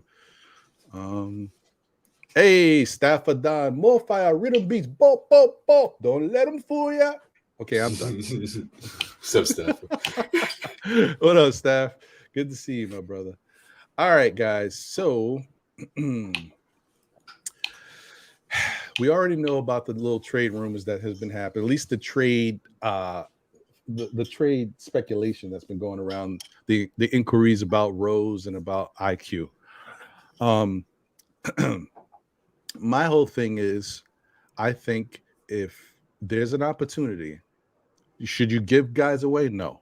But if there's a decent opportunity, it may not be exactly what you want, but if it's something you benefit from, if it's a player that that you can plug in right away, that can help the team, that gives you defense. Like, I'll take a really good defensive type player who might have a little offense in the mix.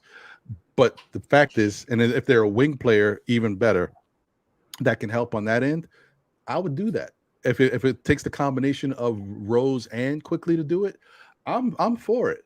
Or if you want to get draft capital for these guys, you might be better off sending them both to get the capital. I don't know if you can get as much for them individually. You probably can't get anything for Rose. Rose is kind of a gift. You'd basically giving somebody else, lightning in a bottle. Maybe Rose can do something good for them, or you'd be doing him a favor by possibly sending him to, the Bulls to retire there, or sending him to Milwaukee, because Milwaukee has always been high on Derrick Rose, and they've inquired about him in the past. Maybe they're still interested in him. That might really benefit them and might benefit us. Maybe we can get something from them. So I don't know. What do you think about that, D? Like, is there any scenario, any opportunity that you think might fit either of these guys, or maybe both of them together? No. Yeah, I know. Maybe Rose, because of the expiring, might be a little juicy. Mm-hmm. And plus, I think Rose has proven this year that with limited minutes, he could come in every now and then and be effective. Which I think, since he's expiring, maybe a team that's in a playoff hunt or something like that, and maybe having some backup point guard issues or backup shooting guard issues may look for something like that at some point. My thing with IQ, and of course, I'm always invested to see the development of IQ through year 3 and 4, even when he was just non-existent last night. He did have 6 rebounds, though. But, I don't see a place where I can go ahead and shop IQ and be like, ooh, I can get this back in return. Like, I don't see that world. And my challenge to people that are wanting to facilitate a trade and stuff of that nature is that what is the purpose of the facilitation of a trade? Mm-hmm. Because we have gigantic issues at the top of the priority list. Our issues are not so much what's going on here with the roster. The issue is here. And that if you guys want winning basketball, you want playoff berths, and you want plus 45 wins and stuff of that nature, you have to come to an understanding of certain things. And the understanding is that RJ Barrett at this point in time is not even an all-star level right now. Okay? Jalen Brunson is kind of there, but Jeremy brought some very good stats to me of his stats against better teams in this league, and the numbers are not the same. So I question, okay, is he all-star level against the Hornets, or does it drop back down when he goes against the Milwaukees and stuff of that nature? That's something that still has to be proven. Mm-hmm. With Julius Randle had a fantastic game in Denver, but for the most part, he's been on and off and somewhat near the middle of just okay. Mm-hmm. And I don't think people are going to be knocking down the door at this point in time for him at an all-star berth type of level. So I think that's where our issues are stemming for the guys that are looking for the winning basketball. Me, I blow the whole damn thing up. And I go ahead for the start, and I go scouting, drafting, and developing a 3 to 5 year plan that at least 7 to 10 years to sustainable championship contender. But if you want to do this, I'm just saying that right now, because you are strapped to contract, so to speak. This is only Julius Randle's first year on that contract. Okay, and he's 28. RJ's going into his first contract next year, right? That's a poison pill contract that only one guy has ever been moved, which is Devin Harris. Out of the 198 players, okay, Mitchell Robinson is making $17 million this year, bro. That's $5 or $6 million more than Robert Williams III from Boston, that we all know is a much better basketball player. So I'm interested to see the craftiness, and I'm being very sarcastic here, to see the craftiness of the front office and see how they assemble this into a consistent winning product as to what they have right now. I don't see it right now. I can't argue with you there. I can't. I got nothing to say with regards to what we have done so far. And, it's really sad because it's like your belief, right? You watch these players, they're your team, and you go to war with them. You know that you rock with them throughout all. Whatever the bad is, you're like, oh, okay, this was bad, but it wasn't that bad. I got to look at the good. It's the good, and then the team starts committing to players and giving them money. And then you start to see bad and more bad, and you're like, what the hell is going on? Then you're like, why did the team give them the money? Like, we're in this situation now. How are we ever going to move off this player if we need to? How unattractive is he to other teams? How have we put ourselves in this situation? And it kind of points to something before, like with regards to RJ, and you see why RJ was put in the Donovan Mitchell package. Mm-hmm. The team saw certain things, or they didn't see certain things. They're like, listen, we got to try to make this happen. Let's do this. My whole point that I said before, and I'm gonna say it again: you can't throw yourself in the circle if you're not ready to joust. Mm-hmm. If Leon Rose wanted to make a trade and wanted to get this player, and yes, it was going to cost some money, and I know, for the purist that have a 10-year plan, like what D said, that's a tough one to swallow, giving up all these picks and assets and different things. Mm-hmm. But if that's what you want to do, and if this is what you saw was going to happen, that we needed this player, then you have to do it. And you have to put yourself in a position to rebound from it. Make sure you have enough draft capital to still compete and to go forward, or figure out a plan like, okay, we make this trade, we get Donovan. How do we get a little bit more pieces down the line? One draft pick here or one draft pick there to kind of help us still solidify and keep this thing going. Figure it out somehow, but don't just throw it out there. Get the whole league on notice.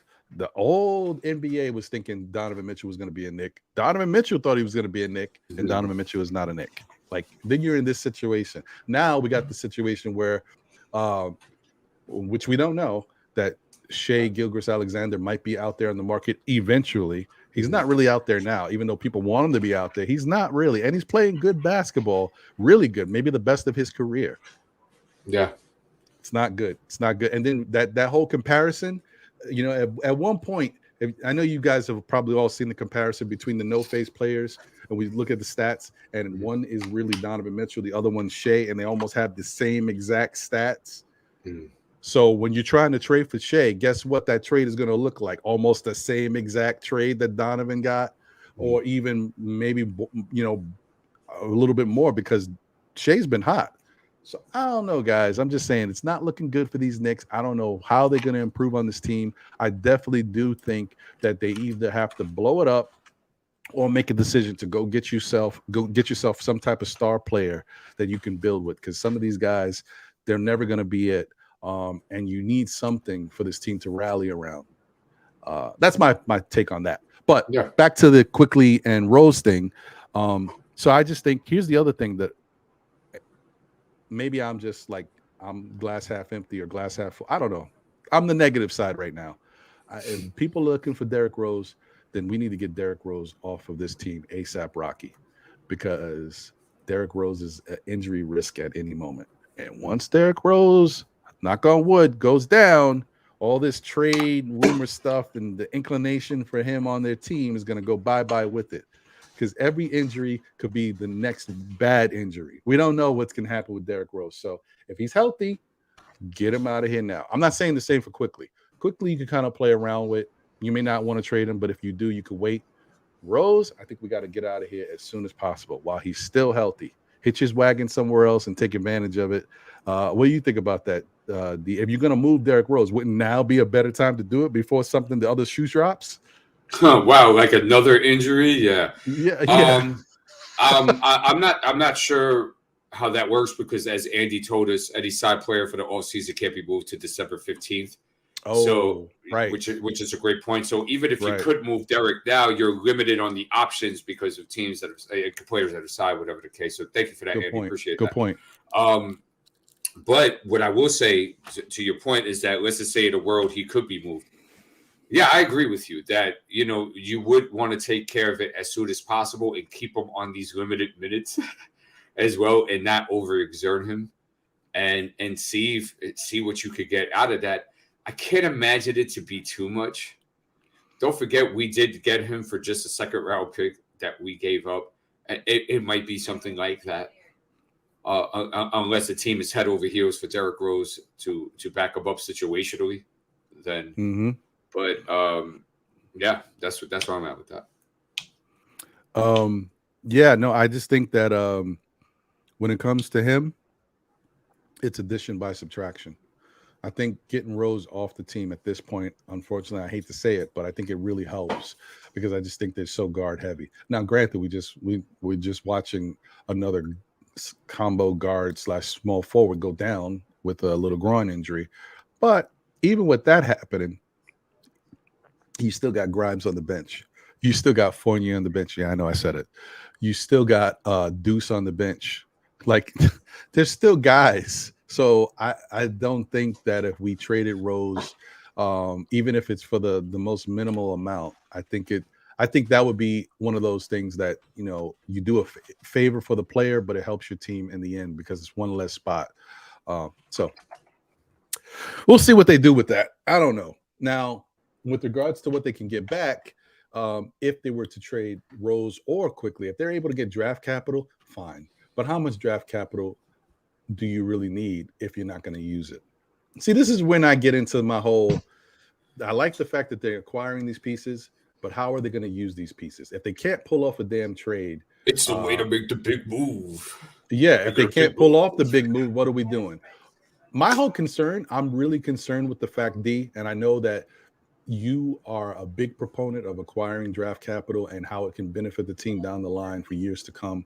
But if your team is the team that looks like they don't know what they're doing and they're very confused at what they're, you know, like, I don't even feel confident that in this being one of the best drafts that we've had in a number of years, so they say, that the Knicks are going to use these draft picks.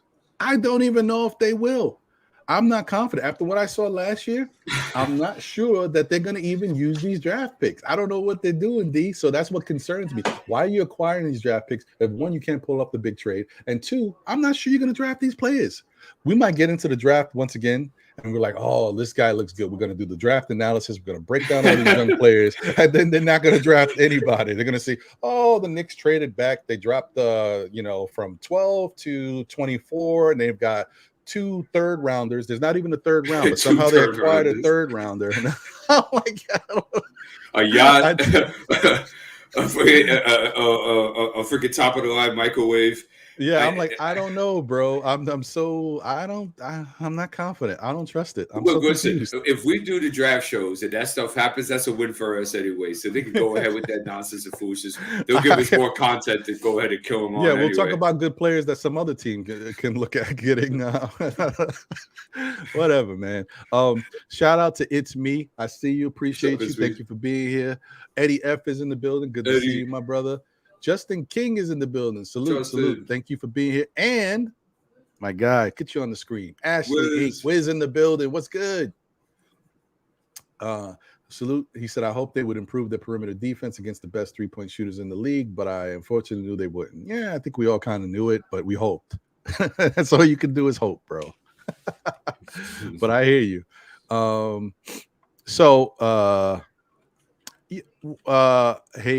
Paris Douglas said, hey Ron, it's a nice problem to have. Oh, you mean just having the assets? I mean, I'm with you. It's good to have the assets, but if you don't use the assets or you don't have the right people in place to draft the right amount of talent, my whole thing is I'm concerned about the Knicks drafting high level talent.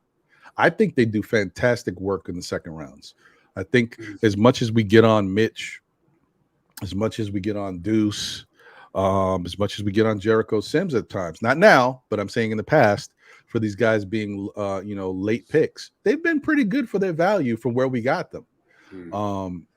And Jericho's starting to look like he could be a very usable big in the NBA. And Mitch is also a very usable big in the NBA, but just he's got a little bit more attached to him. He's a starter and he got paid. So we're just hoping that he continues to take that next level. Especially when you had a guy like Duran and you decided to trade him. So, You know what I mean? A couple of things, because I want to say something to that. Guys, 39 likes, almost 80 watching. Guys, let's get the likes up. Also, too, with Parrish, the problem is only nice if you have the guy. When you don't have the guy, it makes it a little bit harder, especially if you're trying to play. See, like if we went on full-on development, great problem to have. But since we're kind of in the middle of the road and we don't know exactly what's going on, it could be problematic of having so many options because people are not dedicated to their purpose and path as to where they want to go. So you get this type of mishmash going on. And so, yeah. Well, Parrish, you know, I think we know who the bad picks are. Obi was a bad pick. Well, I think the jury's still out on him. No, I don't think he's a bad player. Like, I think he could still be something. I just think he was a bad pick for this current Knicks team. And what you were trying to do, you should have took Halliburton. Do I think Halliburton is the next coming? No, but I think Halliburton fits playing better. Like an all-star this year. Yeah, no, this year he's been great. His numbers are surprising to me, like really good. So Halliburton would have fit this team better for what we needed to do. And at that point, remember, we didn't have a point guard. So why wouldn't you take Halliburton? It's crazy. And to pick apart my friend Parrish real quick is that you can't really determine like with Quickly and Obi. Maybe with RJ you could start heading towards that. You know what? Damn, what do we do with that third pick, right? But with Emmanuel and with Obi and with Deuce and with Grimes and with Sims, you still don't know what they are. So you can't give us a place to say whether it's bad or good right now because the jury's still out on. Mm-hmm. Yeah. The only thing I can say, and when we look at things, is that we can't comment on everything because this regime wasn't a part of all of that. But we know what the bad picks were. We know taking Kevin Knox instead of this person. You know, we know taking Ntilikina instead of in this hindsight. person. We know right. All that now. Yeah. Yeah. But I mean, look, if you saw Obi play at college at Dayton last season, you expected that to come I watched the highlight. Not for nothing. Last year at the end of the year, I watched the highlights again at Dayton because I was like, I gotta see this guy again. And he was killing in Dayton. Yeah, he was. And it was very similar to what he's kind of doing now to a certain degree, but he had more room, which is odd. He had more room to work with in college than he does in the pros, whatever. I mean with the Knicks at least. And it's just, so I get it. But everybody damn well knows that when Obi came out and he was drafted draft night, any of us would have not thought that this would have been the outcome so far. That's a fact. Shout out to Knicks 100. Another day one. Appreciate you, my guy. Good to see you here. Thank you as always for rocking and being with us here on the show in the chat. Yeah, so I think that's kind of what it is, Parrish. I don't think it's really, when you look at these draft picks, it's not so much about the fact that they were bad picks. It's about the fact that you could have had somebody else. The Knicks could have had Bones Highland. The Knicks could have had the guy who's hurt right now from Memphis, the shooting guard. This conversation. Come on, D. You know how I'm going. Like, there's guys that the Knicks just didn't. Herb Jones, Ayo DeSumo. Yeah. All of these guys, the Knicks valued a certain type of player and they weren't high on their list. But these guys are all very good role players and/or good, some of them are starters. Why do I keep forgetting his name? The swole dude for Memphis. He's hurt right now. Shoots threes only, really, for the most part. But swole dude that shoots threes only. Yeah, big shoulders. What's Dylan Brooks?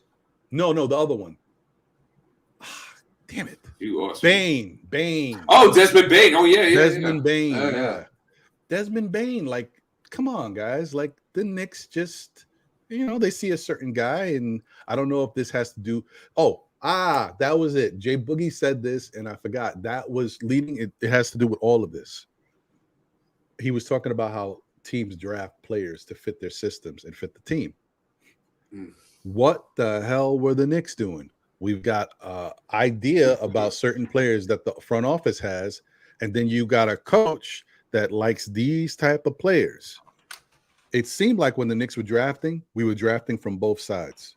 We didn't draft for what the coach wants the team to be. You know, we gave the coach 2 guys.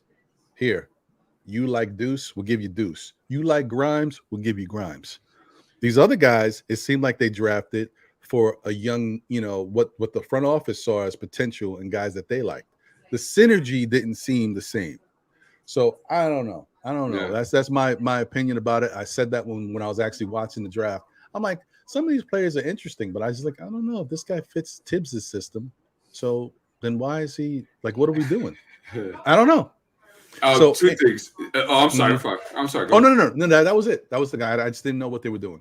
Yeah. And, you know, first Parrish, we have to address Parrish because he's spazzing right now. Yo. but you know, I think this Nick, like the scouting department, I kind of suspected this, and I think from hearing from reporters exactly how they were trying to move in the draft, kind of substantiated it for me. It looks like when they have a guy on their list, right? It's like that's it, bro. And it's like they don't really do their due diligence and really sporting all these type of players because they take us to a place. I'm like, yo, this guy fits better, bro. If you're looking for a fit, I have like 3 or 4 guys that fit better. And so it kind of seems that way. Like, we want him. And it's like, all right, man, but you know, there's 3 more weeks left, you know, with the draft process and all that. And they're like, no, we saw him. We want him. And it's like, nah, man, that's not how it works, bro. Yo, actually, someone just said something. He said Pudge says Tibbs got everybody he wanted. Maybe he did. I don't know. Maybe that's not a good thing. Maybe that's the issue with the reason why Tibbs has always wanted control. He wanted a bigger piece in Minnesota, and that doesn't necessarily work that great. Sometimes you can be a really good coach, but not necessarily a good talent evaluator. So maybe he did get everybody he wanted. Who knows? You know, it's not good though. And also, like, Jerry's another guy. There's other people too. They kind of alluded, like, is Tibbs still wearing 2 hats like he did? And it's kind of interesting since, you know, he said he has full autonomy and stuff of that nature. So it's kind of interesting and raises those kind of questions. But please go back to Parrish real quick, just real quick. Okay, all right, hold on. About the New York one. Oh yeah, hold on. Parrish is funny, bro. You gotta love him. Shoot. Damn, did I go that far down? No, I didn't. It wasn't that far. It wasn't that long ago. Oh, there it is. Okay, good. Perfect. Paris, the guys we have are not performing well now in New York. Very true. So are you trying to say, since we have 95% of the players that have come in and out of the door in this organization the last 23 years have not played well in New York, right? Then if that's the case, let's just all band up together. Let's like magic up like in an RPG, right? And I'll get my 75-point sword and we start throwing away this curse that has befuddled the New York Knicks organization for players not performing well here, bro. I understand what you're trying to say, Parrish. I get it. that you want to, you know, some of these guys you still believe in, you want to give them time to kind of get it right. And you know that they've already been through the gauntlet. But some of them, you know, they're not doing enough that you can say they were definitely the right guy at this time. There's still time. The verdict is still out on guys like Obi and Quickly, I guess. I don't know. Honestly, I think the verdict is done for me on Quickly. But the verdict's still out on Obi. I don't know. Other guys, maybe. Deuce, we haven't seen enough of to see exactly what he is. We do know that he's not really a point guard. He's more of an off guard. But he doesn't shoot as well to kind of get that off guard title. So he's in between somewhere. He's in limbo.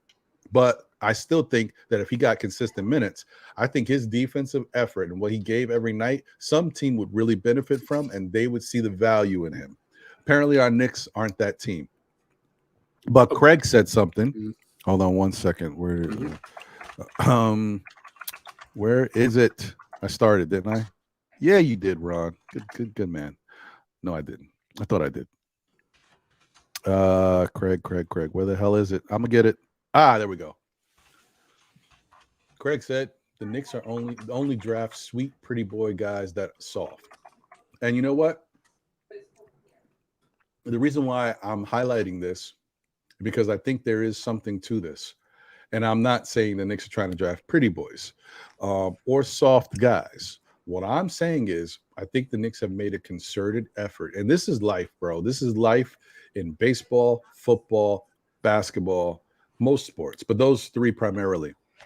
There's a lot of good athletes out there, really skilled players that don't have uh, the best track record of being responsible adults, young adults. They don't have the best attitudes. There's a lot of really good players that are not the greatest people. And I think the Knicks decided that they wanted to get strong, high character value guys into the organization. The problem with that is there's certain guys out there that you may have passed on that may not, they may have had a couple struggles and different issues, but they're not doing anything that warrants them not being on your team. Like Bones Highland, I heard a couple things about him. Like, now he didn't do anything crazy, it's just that he, had a little way that he was moving, and some people questioned how he was going to be once he got into the NBA. Bones has been great. There's other guys that fit the bill that have been, struggling a little bit in the NBA. They've been drafted. You think they're going to have higher roles on teams, and they haven't. They're catching DUIs out there. You know what I mean? There's certain players, you know who they are. But the Knicks look like they've been trying to get all these high character guys in. And sometimes you need to get the best talent. Sometimes you have to find that right mix. You can take a chance on a guy who his character is not spotless, but it's something that you could work with, you could build towards. And as long as you keep him on the right, path and give him the education, you can work with that guy. I think the Knicks have made a concerted effort to steer away from a lot of those guys. So that's why I wanted to highlight that from Craig. What do you think about that, D? You think that the Knicks have decided to stay away from the bad boys of the NBA? I don't know why. You need pit bulls. Our city represents it. Our state represents it. Our culture, our environment represents hardworking, grit and grind pit bulls that will leave blood, sweat, and tears on the court. So I haven't seen stuff like that here in a very long time.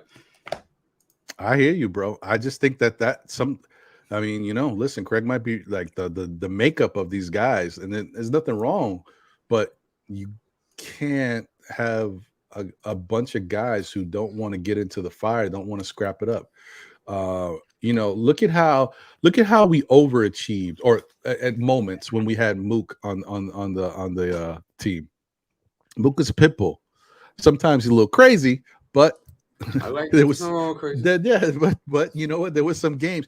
Who didn't love when one of the players from the other team tried to get in Julius's face or RJ's face, and Mook came to the rescue? Like, yo, get up out of here. Give him a little elbow, a little cheap shot later. Like, let you know what it's about. It's New York.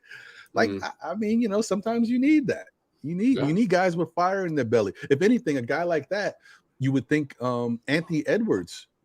I mean, I think the Knicks would still draft him, but I think he's a little bit of a character guy, because he's a certain type. Would the Knicks even be able to control a guy like that? I don't know. This brass is, maybe it's a reflection on our brass. Maybe our brass is soft. Maybe our coach is softer than we think. I've been saying this for a minute, that I'm surprised at how undisciplined our Knicks team is when you're supposed to be having a disciplinarian type in Tibbs. I don't know. Well, I bet that the inmates are running the asylum here, but and that's why, not to get nostalgic, and I'll be quick, but like the 90s, that's why we love the 90s so much, because they've represented those things. They represented that culture, that identity, and we loved it for it. And even in the 70s too, like, because I still peep some of those old games too, that like, they might be a little bit more flashy, especially with white wall, as far as like, to the public wise, but they were dogs on defense, man. They were straight up pit bulls, bro. So I don't care if you wear pink. I don't care if you want to wear a wig. That's your business. I just need you on the basketball court to be a pit bull and to be able to read the game. And we don't have too much of that on this roster, right? That's the fact. Shout out to Sherman George. Thank you for being here. Appreciate you. Andrew K is in the building. What's going on? Good to see you, my brother. Cully is here. Cully the GOAT is in the building. Salute, Cully. Thank you for being here. Source One. I I don't know if I've ever seen you in the chat before. So if this is your first time, thank you for being here and rocking with us. Appreciate it. He said, I'm like this video, but you can't talk about trade IQ and not firing Tom. Well, I mean, listen, if you watch the show or watch multiple shows, I've talked about a bunch of negative things that take place with this Knicks team, and I keep pointing to who is in control of all that negative stuff.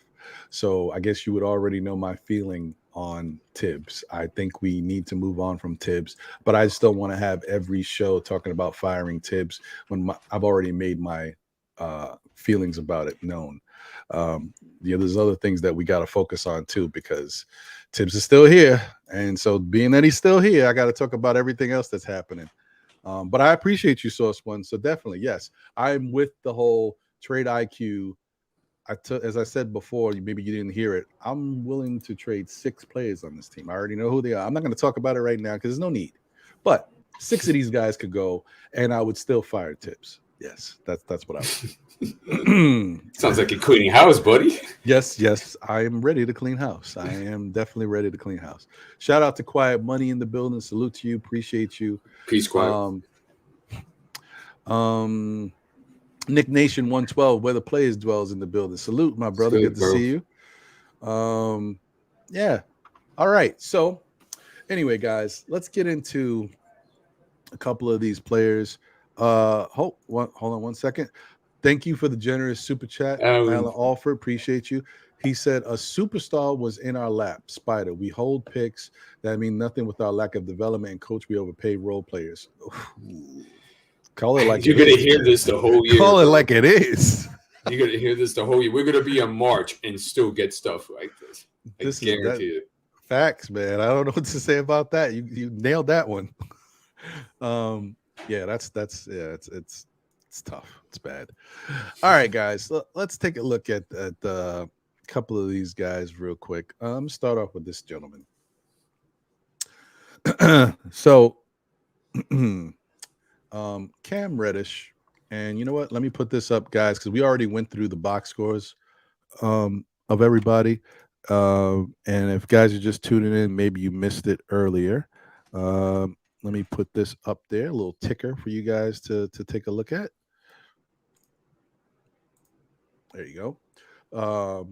So Cam Reddish had 11 points, 2 rebounds, and 2 steals. I'm highlighting him because Cam has been playing great. His defense has been a lot better than I expected. I know in comparison to what we got, that's not saying much because a lot of these Knicks are struggling in individual defense and even team defense. But Cam has looked a lot better, and I'm acquiescing to the fact that he is much better than I expected on the defensive end. So kudos and shout out to him, because even when it looks like he may not be doing that much offensively and with these other numbers, he is really affecting things on the basketball court. Last night was a tough matchup. Guarding Steph, he affected him a couple times, but it's Steph. Steph gets up his shot off on anybody. So that's not the barometer for how his defensive effort was. And I saw him. He did get 2 steals, and he was very active. So I think he helped with regards to some things that were happening on the court. And he definitely deserves to be praised, because we are a team lacking a lot of guys who can be praised at this moment. It's just last night's game was a tough one.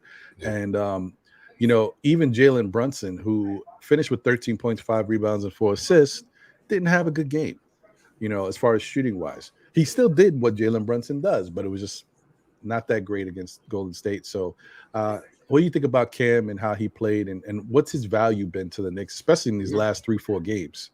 Yeah, no doubt. I think Cam has been very good, especially the last 3 to 5. Like, he's been, he's done more than what we expected, especially what we saw in the preseason. One of our best perimeter defenders. I liked his energy last night. As I noted earlier, I would have never put him on what's his name, on Steph, and have him run around chasing him the whole night. I would have never done that. But you see that when he has the opportunity to try to create offense, before early on in the season, it looked like he rushed a bit. It seems like now he's getting a better understanding of his space and where he could attack his parts, whatever he does get the basketball. And I really like what I've seen from him. You know, like we always said, the physical skill set is there. The tools are in the tool shed for him. It's just a matter of him playing and a matter of him being able to understand who he is and experience the court. Because don't forget, a lot of years he hasn't even played half of the seasons most of the time because he's been injured. So hopefully the groin injury is not too serious. I still would sit him. If it's not that serious, I would sit him at least a game or two. I need him, especially if you guys are looking for the playoff picture. You guys are looking for the 46, 45, 48 wins. You need him. He's a big part of what you guys do. Another thing schematically about him playing on Steph is that now you take him away for what he does best, and that's him be available in the passing lanes around the paint area to help him recover. You took that away yesterday now. Yep. Good point. Good point. But I loved Cam. He's looked really good the last 3 or 5. Yeah. I would say that is very true. I think Cam deserves, as D likes to give on his show, flowers, because he definitely, you know, he's opened my eyes. He's not just the status quo defender, like better than the rest. He's been actually a pretty damn good defender. So I'm gonna give him credit for that. So shout out to Cam. I hope this groin injury, like D said, is not that serious and he's able to come back and get sooner than later, because the other thing with Cam is it's like a reset. You know what I mean? I've seen this happen multiple times with certain players that are always on the fringe. You know, they play good, they get a little consistency, they get hurt, they lose that consistency, then they got to come back and develop it all again, and it takes time. Sometimes it doesn't happen right away. So I hope he doesn't lose it, man. I hope he doesn't. So that's Cam. And that brings us to Mr. Julius Randle. You know, let me drop this down just for a little bit. I don't like it impeding my view. Yeah, no, because that's a beautiful slide there. Yeah. Julius Randle, 20 points, 7 rebounds, 2 assists. Now, granted, did Julius play stellar basketball? No. Did he play as good as he played in Denver? No. But for what we had out there, let's talk about the certain players that we got contributions from. Julius was one of the better ones. So I'm going to give him some kudos for his game and what he did try to bring. Everything didn't work out positively. D alluded to it before that I agreed, so I don't have to really say too much about it, but I didn't like the fact that he came out jacking the threes. I don't like that on the team at all. I don't like the team jacking threes. I know that the shots are there, but the shots are there because teams don't respect you. And when you're shooting 26% from 3, you know, that says it all. Like, I wish the Knicks were a little bit more creative. I know that it's tough, and you don't do stuff like this mid-season, especially you don't want to alienate the coach, and the coach is not on board. No, like, you don't see this ever happen. But I would love it if the Knicks just went out there and brought in an offensive coach. And, you know, and a consultant, he doesn't even have to be on the bench. If you want to disguise it and just bring it in, I don't know whoever it is, like the dude from Phoenix, Mike D'Antoni. If there was a D'Antoni clone, we brought in this guy. He's the basketball aficionado to green sales, but he's an offensive coach. Like, whatever they got to do to help this offense run. And don't tell me that the season has started. We haven't had an off season. We're not able to really implement the plays. We don't run anything to, you know, that's everything's vanilla. So there's no reason why you can't mix in a couple more plays into the scheme, get some things working. Even if you try one every 2 games and allow it to be a part of the mix, by the time we get to 30, 40 games, they'll have some more stuff to work with. Right now, we look vanilla as hell, and we're not even doing some of this well. So yeah, man, I don't know. How do you feel about what I said in regards to Julius just being one of the brighter spots of a dull bulb last night? And then, maybe even thinking about, because I just thought about this now, could we hire a consultant on the offensive end could we do something like that, D? That's such a bad look, yo. But I mean, we could, I guess. But I mean, you have to understand that this team is stacked with 7 or 8 coaches. Yeah. Who I've never seen. What has I was about to call him Sherwood Hemsley. What's his face done? The big dude, Othello Harrington. What has he done? I don't see him. I think he supposedly works with the bigs, if I'm not mistaken. Okay, all right. Well, listen, if that's the case, and he's working with the bigs, and look, Jericho, looked okay, and I don't know. Maybe there's something to it.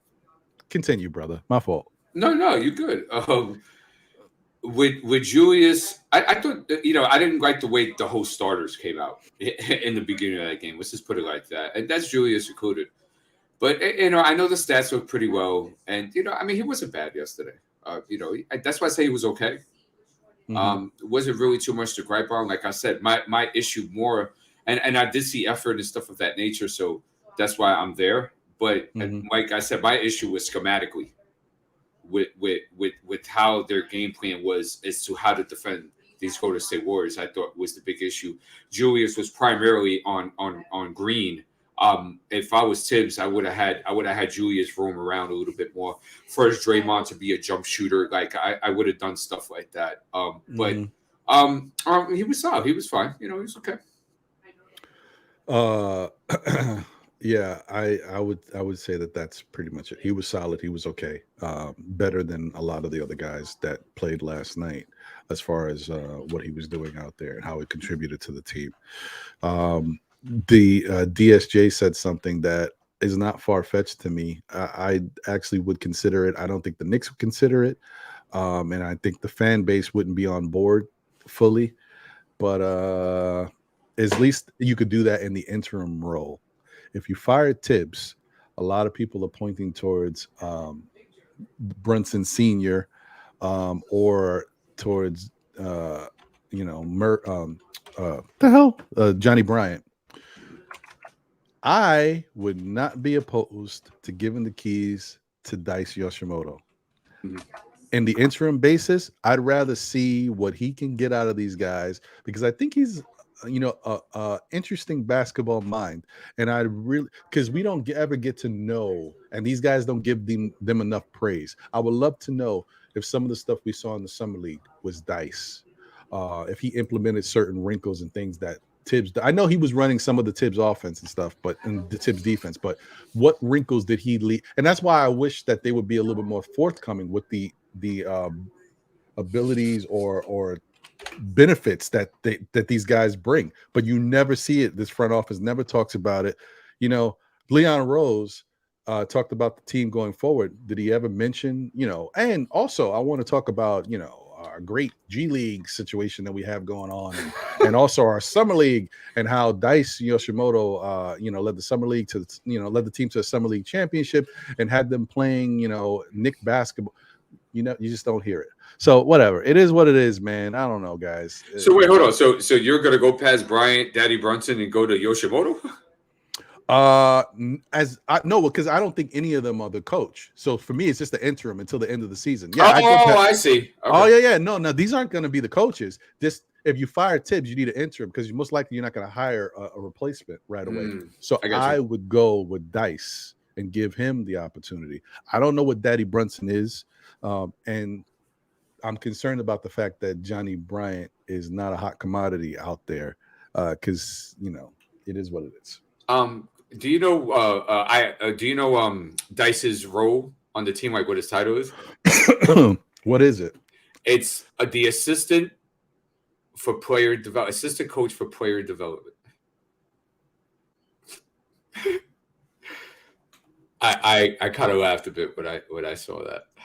Okay, I mean, that's not great.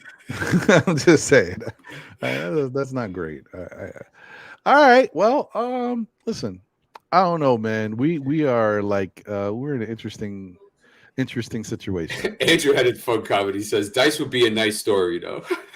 Yeah, he would be a nice story. The Asia market will go up plus 15% in the fourth quarter. Yeah, of the fiscal. I guess you got to go with John. Yeah, even Ron Sarmiento. Oh, and shout out to Ron Sarmiento. I don't know if I mentioned you. I had you start. I wanted to give you a shout out, my brother. Ime Udoka, I don't think. Listen, if if the NBA really did get involved in the Nets trying to acquire Ime Udoka, then I don't think apparently Adam Silver, being a pseudo Knicks fan or whatever, is going to allow the Knicks to bring in Udoka either. I think he would also add his 2 cents to that if he added the 2 cents for Brooklyn, which is speculatory. We don't know. But would you try? I would. Someone said it before, and I'm like, I don't know, man, because the Knicks, they don't do well with scandal, and you've had a history of that type of behavior in the past, and then you got Daddy Brunson here. I don't know, bro. I know it's just crazy. I don't know. It shouldn't. I think you can control it. I don't know how much, I don't know. It's tough. I just don't know. The Knicks have just been really bad at that in the past. If they could handle it, then I'd be okay with it because he's definitely a good coach. Mm-hmm. It would be something they would have to look into it in the off season, because it wouldn't happen during the season. It'd have to be something in the off season, because I'm assuming they would go interim if they got rid of Tibbs. Yeah, you see, like Lou brought up another guy like Mark Jackson that's been named 50,000 million times, but the point being is that who cares? Scandal, dude. We need some quality, man, and I'll take it in any way, shape, or form that it comes right now. And if you could get your hands on Ime Udoka, right, or you can get your hands on a Mark Jackson, I say you do that. I say do that in a heartbeat. You don't even think about it. Yeah, I mean, I definitely think you have to have him in consideration. Atkinson is my guy, but Udoka might be, as far as a coach, Udoka might be ahead of him on my list. I'd be okay with Atkinson, but Udoka might be ahead of him on the list. So, yeah, it's something you definitely have to consider if you're ready to move on from Tibbs. You see, one thing that I'm with you with taking Kenny over Udoka for this reason. Kenny has showed me that he can build from the ground up and be a part of a championship contending team, where Udoka was kind of inherited that. And of course, I'm not knocking it. We did a fantastic job, because the year before with Brad Stevens, they got knocked out the first round. Right. And then he came in and brought it to the final. So I'm not knocking him. I'm just saying that, and that's why I was a big proponent of Willie Green, because Willie was there for the highs and Willie was there for the lows. He was there for the rebuild or sort of retool rebuild, and he was there for when playing championship basketball. Kenny has the best of both worlds with that, and he's been known throughout the NBA for many, many years that he is the guard whisperer, one of them out there. He gets the best out of his guards, and he develops them very well. So that's a guy I agree with you with that 1,000,000%. Yeah, definitely. Shout out to I Am Jarrell. Appreciate you. I see you. Thank you for being here, my brother. I know that it's the Saturday show is a little difficult for some people. We definitely get a great turnout, but I do know that people have lives and they go out there and they run their errands and do things, family time, all that type of fun stuff on the weekend. So whenever you guys can tune in, I appreciate it. Thank you guys for being here and rocking. Salute to all of y'all. Thank you, chat. Appreciate you. Hit that like button on your way in, on your way out, whatever you're doing. Smash that like button for us here. Please do. We have 47 likes. We got 74 watching. Let's see if we can get them likes up, man. I appreciate it. Just hit that little button. Drop your live chat down. Hit that like button. Bring your live chat right back up. Anyway, so yeah, that is basic. Oh, shout out to IQJ as well. Yep. Thank you for being here, my brother. Yeah, I mean, that is pretty much one of those things that they're going to have to look at all season long. We're just going to have to keep monitoring this Tip situation, see how he continues to get the best out of the team, or if he doesn't, and see if the Knicks decide to make a move and which direction they want to go in. But if I'm the Knicks, and I know that somebody's doing it, maybe it's Gersas, whatever his name is, Rosas, Gerson. Yeah, you got it right. Gershon Rosas. Yeah. Gershon Rosas. Maybe he is on the low, like, looking at different candidates and evaluating coaches. Somebody's got to be doing their due diligence. Look at his track record. Yeah, I mean, listen, somebody's got to do it. I don't know. But yeah, so let's get to the last player that I wanted to highlight. And I guess this is the most impressive player from last night's game. That's Jericho Sims, the young Jedi. in 27 minutes of play, 10 points, 10 rebounds, 3 blocks. He hit, he went to the free throw line twice and hit both his free throws. Very impressive when you look at everything that he's been dealing with. The fact that he has been benched unequivocally for no reason. I get it that you want to kind of get Isaiah Hartenstein up to speed, get him into the system, figure out what he's best at. You want to give him a good time so you can see what he can do. And I know Mitch was healthy, and Mitch is going to get his minutes. I get it. There's not a lot of minutes for centers. I still think you got to figure out a way to play Jericho at some point. A couple minutes at the center position, maybe a couple spot minutes at the 4. Maybe he gets 5-6 minutes a game when he can, and then in other games when people are in foul trouble, he gets more minutes. But I don't like the fact that you just don't use a guy at all. I know that rotations are what they are. I'm just one of those people. I just hate to see that, especially a guy who has been here and who looks like he has been developing a little better and starting to do a little bit more. If he's working on his game and he's starting to show you different aspects of it, there's no reason why you don't give this guy a couple minutes here and there to do something. Maybe there's a game where Isaiah is playing okay. Maybe Mitch is playing good, right? But there's foul trouble, or there's a time where somebody has to sit. You bring in Jericho, and you just catch lightning in a bottle. For that moment that Jericho's in there, he's catching a couple alley-oops. He's getting the crowd hype. Excuse me. That benefits the whole team. That gets them energized. And maybe that's his imprint. He plays 6 minutes, gets the team energized. He goes to the bench. Now the team's got that fire in their belly. They're playing, it gets the gardens juicing and all that stuff. I just think there's ways to benefit from having a guy like that. Yeah. Jericho's been great. Both sides, good energy, good intensity. You could tell that he still has to learn the NBA. He still has to learn exactly where he's supposed to be sometimes, especially strong side, sometimes weak side as well. But besides from that, he's been fantastic. He's been a bright spot. One of the bright spots, especially ever since Mitch went down. And it's not to say I want Mitch, to stay down. Definitely want him to be back and healthy. But you got to find a way. And I'm with you. You got to find a way to inject Sims in there. And I think it has to be a case where it's like, look, listen, if Mitch or Isaiah Hartenstein's not playing well, you got to inject him. If Obi is not playing well, you might have to inject him because he has too much energy. His raw mix of athleticism, strength, and bounce and verticality is something that just cannot be ignored. It's literally missing on this team. He's the only one that has it. So, Mitch a bit too, but I think Sims has better feet than Mitch at this point in time. So you got to find a way. And I like that he even tries to shoot different types of shots. For example, the other night he shot the over the right little push shot. The night before that he had a floater. You see, I like that. That there was a point where IQ shot a terrible shot on 3 people, and he had Sims wide open right there, towards the baseline area. I'm interested what Sims would have done there. Would he have shot a little baby jumper? Would he shot a little floater in there? So it's very interesting to see what he has available to this roster. And I think when he comes back, I think you're going to have to find some minutes for him. Yeah, I think so too, man. I just think that his that level of athleticism and explosiveness and willing, he's a sponge. He's a blank canvas. You can still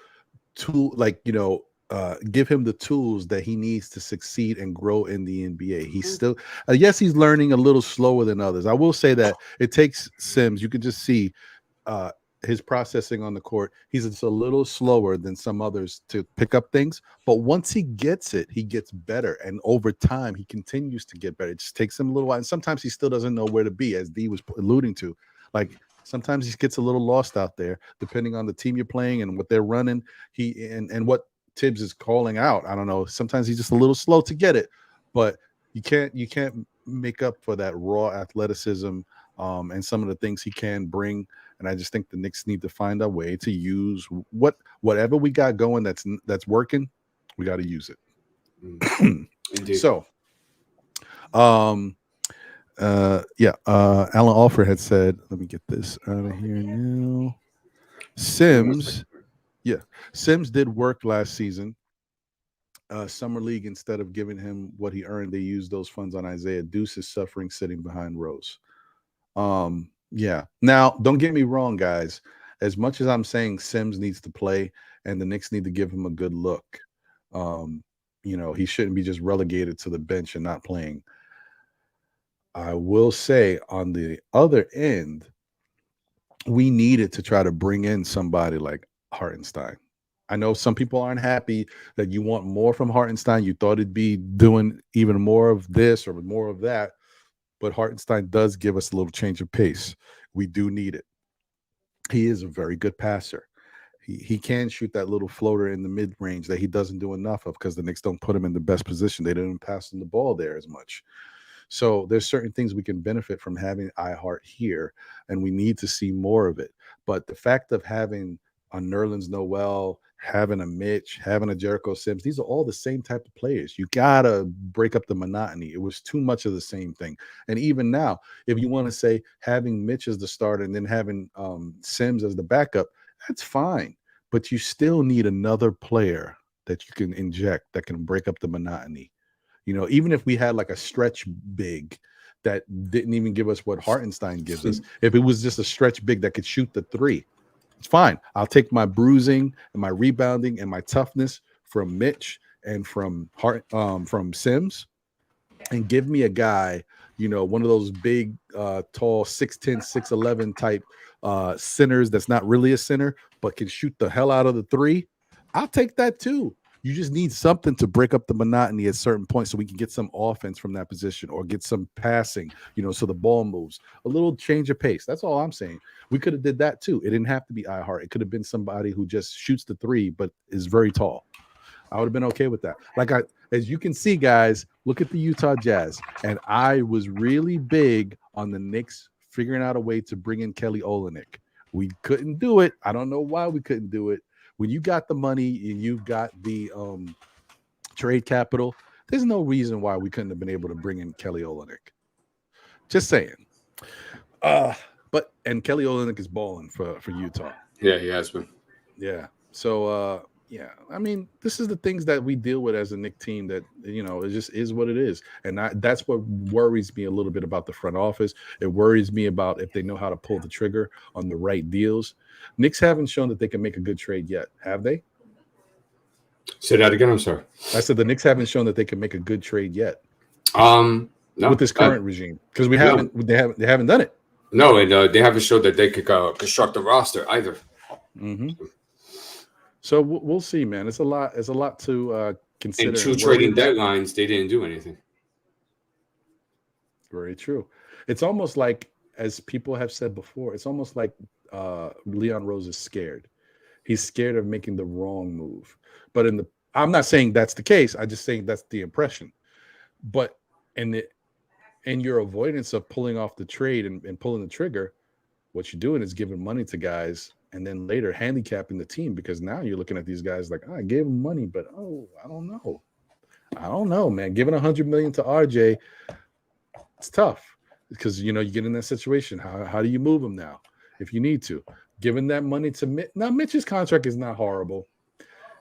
And I think someone else, I tell you once again, you put Mitch on a different team with a different defensive schematic, Mitch might be all-star worthy because he might help that team so much. You know what I mean? This Knicks team is not using these guys in the right way. Once again. Who takes primary failure for that? Well, I think a lot of people point quickly to the coach. Like, it's almost, but I think you got to look at the front office. The front office is the one that's putting these guys on the court, and they're putting the pieces around them, and they put the coach in place to run the schemes the way the schemes are being run.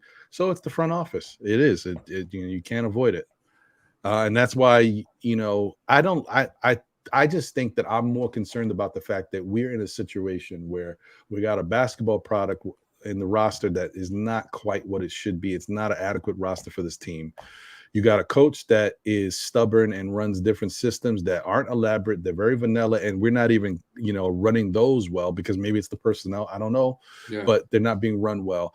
Defensive schemes are allowing the other team to beat us in the way that they're most comfortable, so that's not working.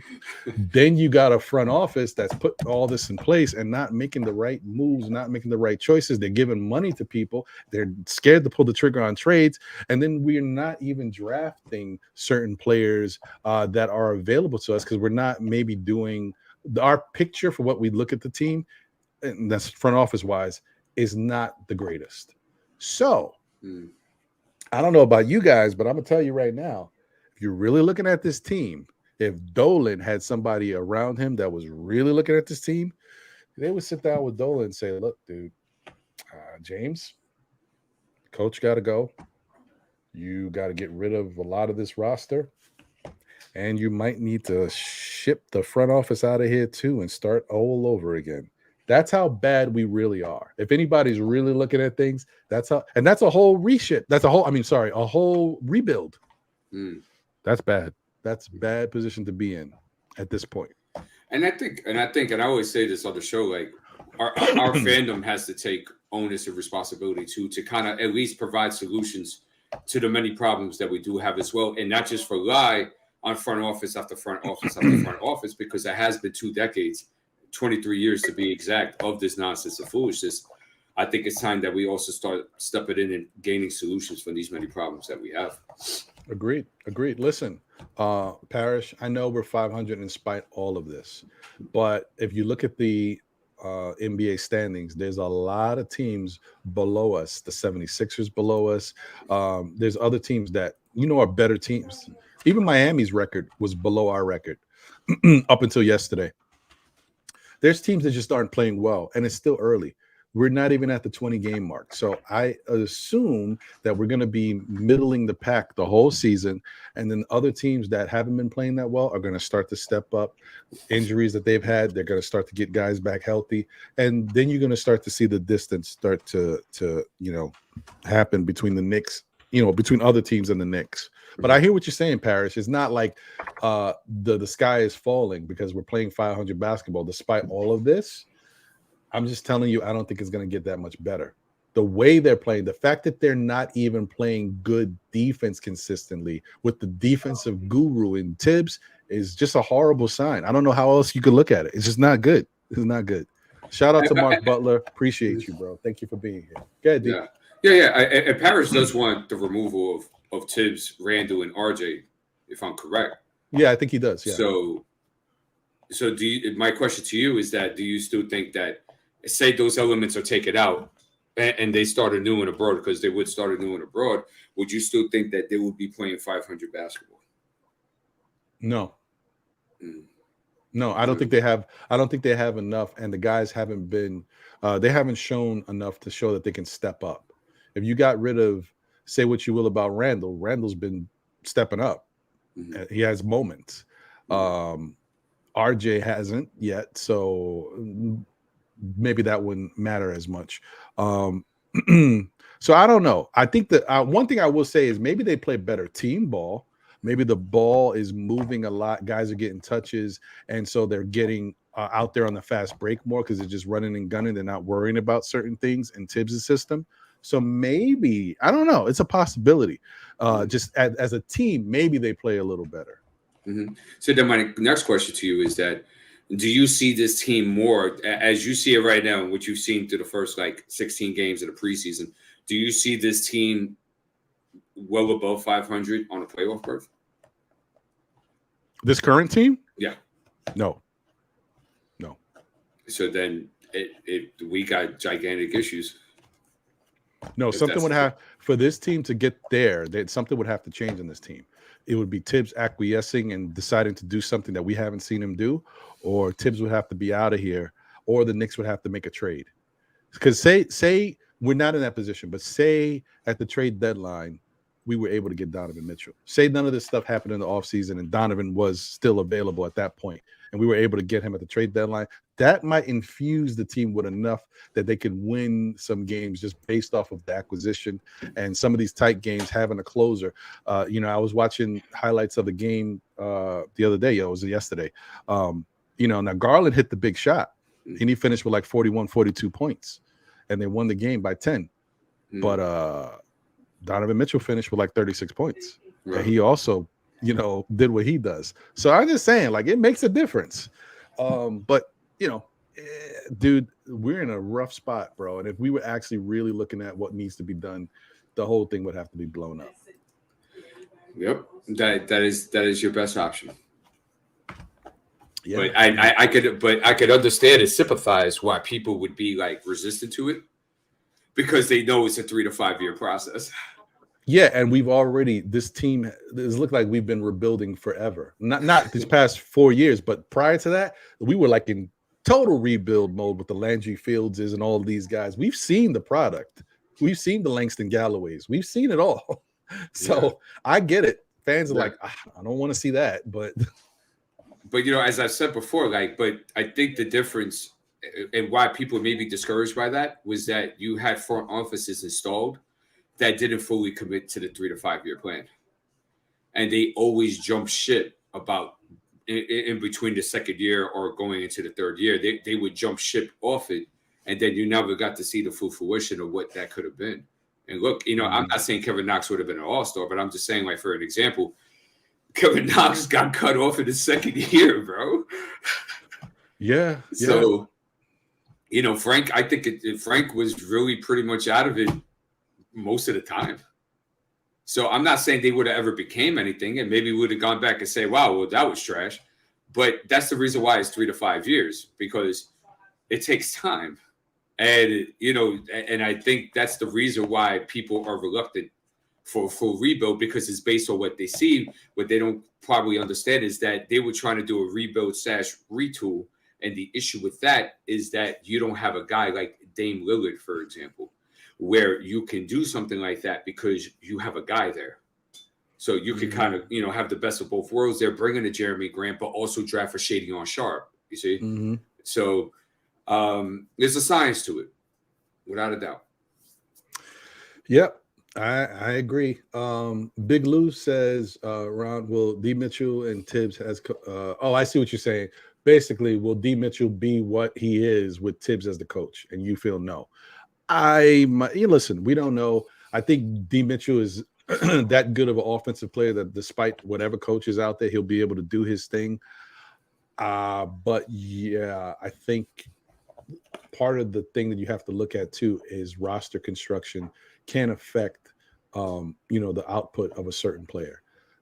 D. Mitch can score, he can get his buckets, but being here, if the ball is stagnant, it's not moving, if there's too many cooks in the kitchen, D. Mitch is getting his, but Randall's not getting his. If RJ is being selfish and he's not, I can't believe I'm talking about RJ like this being selfish, but this is what I've seen lately.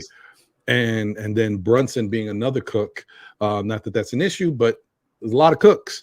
So yeah, that it's going to be one of those things where all of them would have to acquiesce. Then Brunson, instead of being the man that he kind of is right now, they would have to acquiesce to Donovan Mitchell. So it would be a concerted team effort, and maybe you don't have the guys that are willing to do that. Maybe they can't. We don't know. I can see the future, and if Donovan Mitchell was on this team, Tiz would be like, ISO. ISO. That would be the game plan. Yeah, you ain't lying. Yeah, and his ball usage would be like 34%. Yep. Yeah, I don't doubt it. You're right. You're right. That's what we would be. We'd be in that situation. But my whole thing is, and I said this earlier, maybe we should go back to ISO ball. Not that it's good. Not that it's the proper basketball to play. But while Tibbs is here and this team is struggling doing other things, maybe we need to play the way Tibbs wanted us to play before and see if we can get something out of it while he's here. And then once you get rid of him, you can make the changes and change the team back into a team basketball-oriented system and understanding how to build and develop. But while Tibbs is here, they got to figure out something, because this product, this basketball brand that I'm witnessing on the defense and offensive end is not it. It is not it. All right, yeah, you're on target without a doubt. I'm not saying it's good. I'm just saying you got to figure out how can we make the best out of this situation. The only thing I will say is that, but they have been going ISO. No, but they're always gonna go ISO because they got ISO players. You know what I mean? Like even Brunson is an ISO player. Randall's always gonna be an ISO player. Could have fooled me. RJ Barrett, always an ISO player. Oh God. Blah. You know who's an ISO player? KD is an ISO player.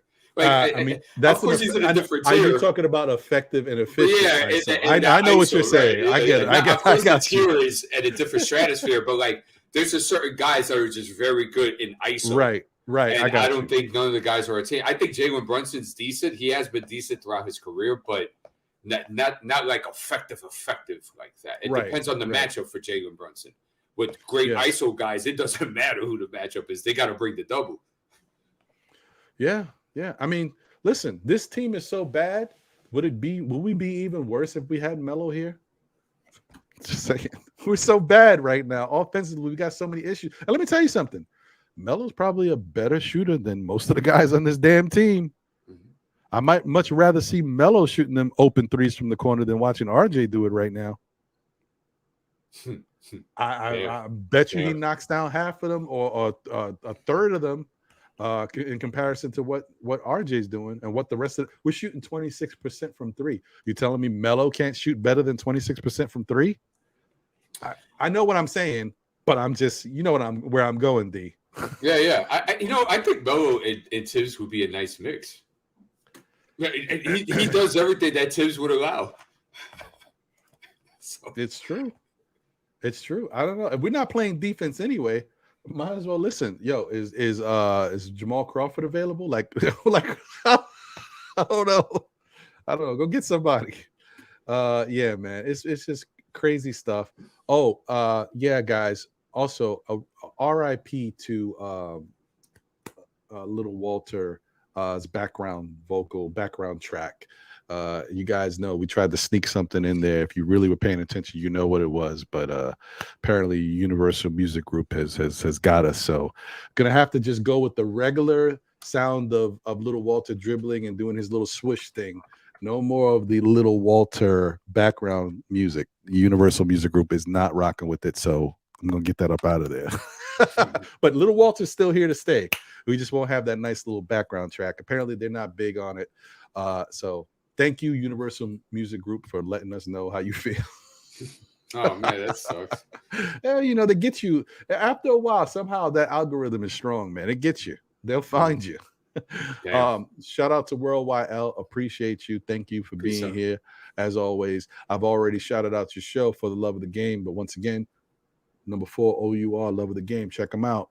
Nick Yak in the building. Salute to you, Nick Yak. I thought I saw you earlier, but I don't know. I'm confused. Yeah, man. But before we get up out of here and wrap up, I wanted to say that I think that we've got the Phoenix Suns tomorrow.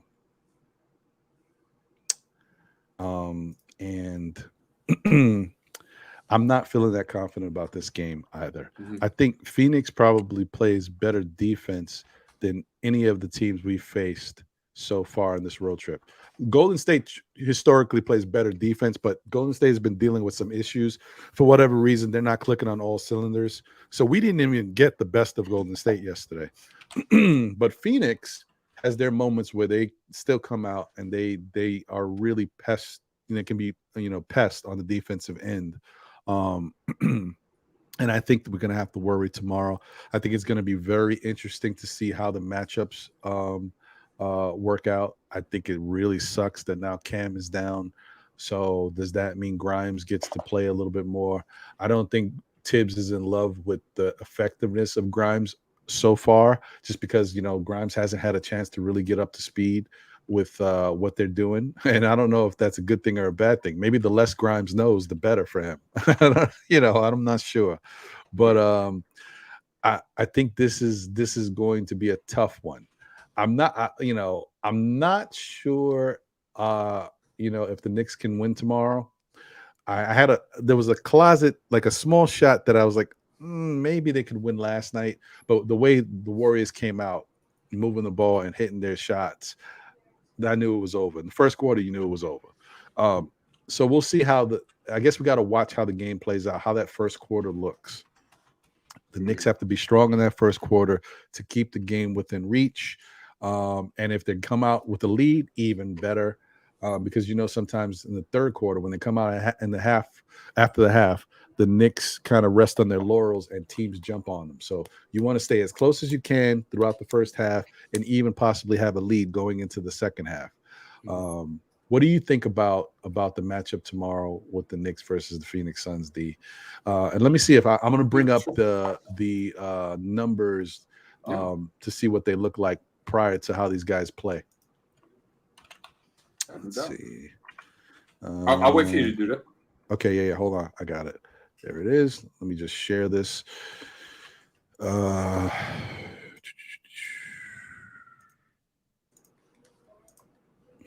Okay, so here we go. Let me blow it up real quick one time for you guys to take a look. So this is what the head-to-head so far this season, not head-to-head, but like this is what the teams have been doing so far against their opponents for the season and how the numbers match up team to team. I'll run them down real quick. New York Knicks averaging 113 points per game. Phoenix Suns are averaging 115. I'm surprised about that. Once again, guys, Knicks rebounding at 46.5 rebounds per game. Phoenix Suns at 41.5. So we should have the edge. Just like with Golden State last night, we should have had the edge, but they flipped it on us. Right. Assist-wise, now the Knicks have dropped down a little bit. It was 24. Now it's 23.9 assists per game. Phoenix is averaging 27.5. Steals, almost identical, 7.5 for the Knicks, 7.8 for Phoenix. Blocks, 4.9 for the Knicks, 5.6 blocks per game for Phoenix. Turnovers, 13.7 for the Knicks, 12.7 for Phoenix. Field goal percentage, 44.8 from the field for the Knicks, 47.5 for Phoenix.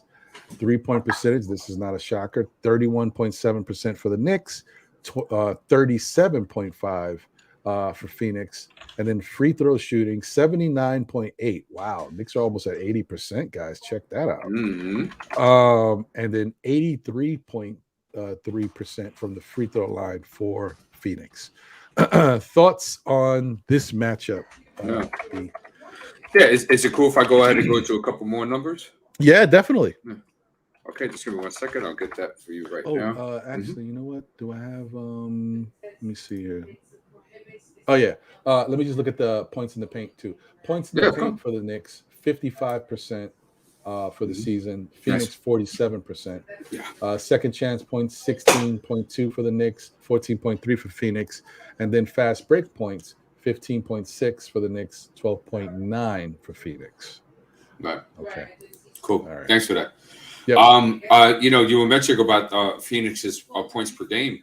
Well, they've obviously turned to a defensive corner, which they've always been a pretty good defensive team.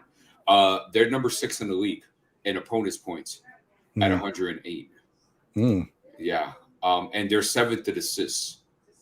And they're first in the league in assist to turnover to turnover ratio at number 1.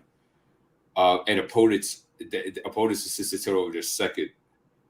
And opponents points to the paint, which we thrive on and need desperately, they're number 2 in the league. So I'll get into more stats tomorrow on the pregame, but this is as far as like styles are concerned and what strengths and weaknesses are on both teams.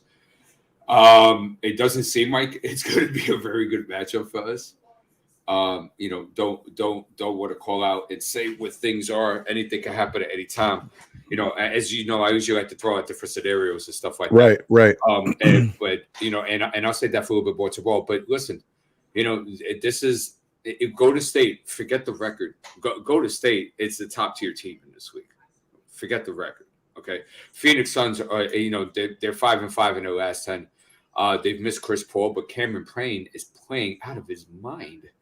So that's somebody you got to watch out for. This is still a top tier team in this league. You have to come out with your A game. You're on the road. Elite energy, elite effort. That has to be every single minute of every single quarter. Guys have to communicate. They're not communicating yesterday. They looked lost yesterday, what they wanted to do defensively. It looks like they had somewhat of a plan, which I would have done the opposite. And And after that, once Golden State got a little bit going, everybody had that look, that like, all right, man. So like, what do we do? Okay, wait. And then I saw a mad times. Too many guys were just helping weak side on the paint, and nobody was talking who the rotation exactly was. So you want to see those things get fixed up. Mm-hmm. And this is why guys may not like it, but this is why I had us at 35, 36, 37, 38 wins because of these type of things. And I think even competitively, even if they get all these things right, they have certain what's the word I'm looking for? Deficiencies within this roster that especially how the coaches is melting with this roster too, that teams can easily expose. And one of the things that is that I could quite frankly attack RJ Barrett the whole night. And I won't get much resistance for it. Julius Randle is a better on-ball defender than off-ball defender, right? I could attack that.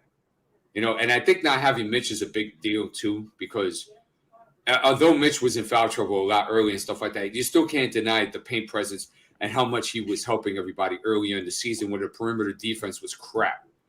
Very true. So, you got to throw that into there too. There's a lot of ways that you could chop this up, but just to get back to Phoenix real quick. Phoenix is the top tier team in this league, and you got to come out with your A game, especially on the road, if you expect to take a win from them. Man, that's the bottom line. It is what it is. Like in this early season, there's a lot of teams that are playing below their normal standard.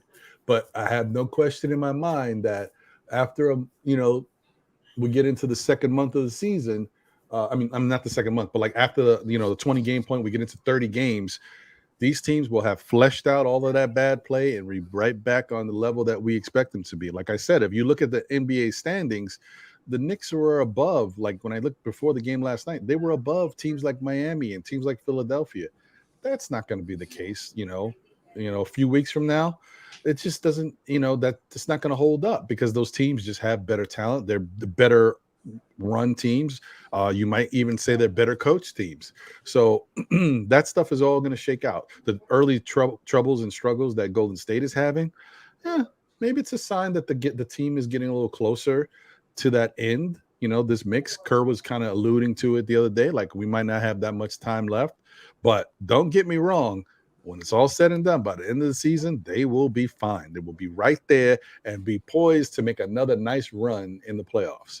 So this is stuff that, is going to be there. So with the Knicks, I don't know what's going on. As I said, no matter what type of fan you are, no matter if you're a homer, fanboy, whatever, a hater, the Knicks not playing good defense for a defensive coach like Tibbs is all you need to know. That's the biggest sign that we got problems. So that's how I kind of look at it, because I don't feel like that's something you could fix right away unless you have a personnel change. And I think that the other thing that we're going to have to worry about is the fact that we put money and invested in guys, and all these guys have certain flaws. Brunson has been by far the best of the mix to put the money to invest in. But even he has certain flaws that if a team has a good defensive strategy, they know that, hey, listen, we can trap Brunson, get the ball out of his hands, force him here, and then, we'll send the big bodies at him. Then he's got to pass the ball. But he can't pass the ball to anybody because nobody's in good position to score at that point. Like, he's got to set guys up, but we can stop him. So he can't set guys up because their offense is so limited. Yeah. The blueprint is out on the Knicks, bro. Put TTID's comment real quick. It just came. Okay. Want to make this clear for him so he knows our position and things. He says, Tibbs is not the problem, fellas. It's that pound for pound, we're not good enough as constructed, especially the bench. Okay. We agree with you. We know that primarily Tibbs is not the issue. We know that. We know that the finger can be pointed in many different directions with this, right? We could point it to the front office. We could point it to the coaching staff. We could even put it to some play. But primarily, though, in the scheme of things, in a hierarchy of things, right, your onus is on the front office because they are the chess players that put all the chess pieces in the places in where they're at right now. Unless you could come with a theory and say that Tibbs is wearing both hats and he has the same things, you could throw that out too. But of course, we're not inside, so we don't want to speculate too hard. But we will say that in the order of things, you will look at the front office because they make executive decisions besides ownership on things that happen on the basketball court. Facts. That's true. That's very true. And shout out to TTID forever. Appreciate you. I was going to shout you out as well for something else you said earlier, which was we're in a dangerous spot because we're too good to be a dead team like Detroit or Orlando, but are equally as far away from winning even a playoff series. That is very true. We are definitely in that limbo right now. So that's the reason why I think organization-wise, if you're looking to make this team better going forward, you have to plant your foot, put your flag in the damn sand and make a decision. Yeah. We're going to give up more than we want to and go bring in a star player and go with that star player. Hopefully it filters into a better winning position, and maybe in the offseason we can build off of it going forward. Or we're going to say we're going to blow this puppy up right now, put ourselves in a good position to get some high-level draft picks in this 2023 draft so we can build going forward with that. They got to make a decision. I know it may be a little too early in the season. That's why they're waiting. But at some point, listen, I'm like, I keep saying the 20-game mark. That's my mark. But at some point, the Knicks need to make a decision because we're going to be stuck in this perpetual limbo. We're going to have low-level draft picks because we're going to play better than we need to, and we're probably not even going to be in the lottery. Then you're going to have a situation where you have put money into all these other players that may not be it for you. You can't really build with them. Then you obviously know that you've got other issues where it's hard to attract stars here in the free agent market. So you have to acquire guys in trade, and you don't know how much cap flexibility you're going to have next year anyway, because that's in question. Where else are we going, bro, but down? Hey, look, TTID hit it right on the nail. It's called purgatory. Yeah, purgatory is that's the word. And it's not the place where you want to be, bro. Not in anything in life. Some people need to take their medication in the chat, bro. Like, are we losing it? Are we losing it? No, it's just one individual in particular. He's getting at everybody being so negative. It's like, no, take your pill, bro. Relax. Well, times are tough right now. Shout out to Cam from Kickback. Appreciate you, man. He said, what up, Round? What up, D? Tough loss, but they are the champs. Hate we lost Cam. Any updates? Let's go Knicks. Unfortunately, Cam, no updates as of yet. I think it's probably still early. They got him at like that day-to-day status, but, growing injuries are kind of tricky. So from what I've heard, at least it's not a severe groin. It's more of a mild one, but even those are still very tricky. So we'll see.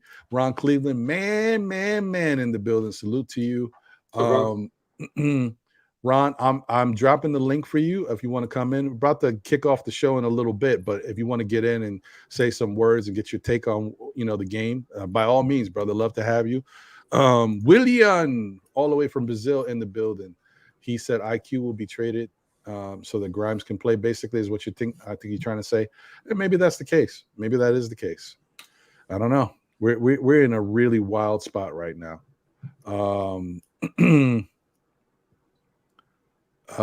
Wait, hold on. Oh, man. Paris says, $1 million question. If the face of our franchise was playing at an NBA level, would our roster be considered bad because we would be a top 4 team? Okay. So is that the question you want to answer, Paris? Okay. What do you think about that, D? Let me get this out the way. The face of our franchise.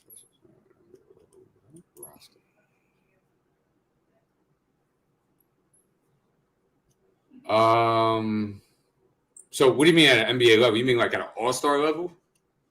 And who's the face of our franchise?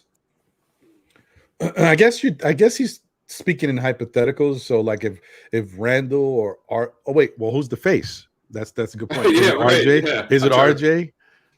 Okay, let's say it's RJ. If RJ is the face of this Knicks team, right? And RJ was playing at an all-star level, and the Knicks, first off, if RJ was playing at an all-star level, the Knicks wouldn't be 8-8. We'd probably more like, I don't know, 10-6 or something like that, possibly. Would the roster still look bad? I think so. And the only reason why I could say I think so, because most likely if RJ was playing that way, it would be on the offensive end, because his defense has been bad for a lot of his career. He looked a little better 2 years ago. Maybe it was just what we were doing, and I don't know how players were playing around him. But last year he looked like he regressed on the defensive end, and this year he's looked really bad defensively. So I'm assuming that even if he played fantastic offensively and looked like an all-star on the offensive end, defensively we'd still be having the same type of issues, and we wouldn't look cohesive out there. So I'm thinking, yeah, we'd still look like a flawed roster, but we'd be an offensive juggernaut. Not juggernaut, but an offensive team, which I thought we'd be even if we got Donovan Mitchell. You guys know D is one of those who had that concern, as well as a bunch of other players having a short backcourt of Donovan Mitchell, Jalen Brunson, how it was going to affect us on defense. We would just be an offensive team. We would have to outscore these teams and hope that we played enough defense to stay in the game. That's what we would be. And I think that's what RJ would make us this year if he was playing well. Same thing. Well, because he says, it's RJ. No, I don't know that. And I don't know if it's Randall. I don't know if it's RJ. I don't know. Facing a franchise making $108 million.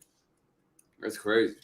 Let me see. I hope I'm trying to get Ron Cleveland in here. I don't know if everything's working. I can't. Let me see. Ron, can you hear me? Sounds like we're stranded on a lost planet. Yeah. I'm talking. I don't know. Well, all right, Ron. Let me try again. See if you can get the link one more time, because maybe it's not working where you're at. Maybe the location. And Don P, what's good? What's up, Don? Yo, what's good, y'all? chilling. Yeah, we're about to wrap up in a little bit, but definitely get your take, get your words on what you saw with the Knicks, and if there's anything that's on your mind, brother, definitely feel free to weigh in, man. Just jump right in. All right, man.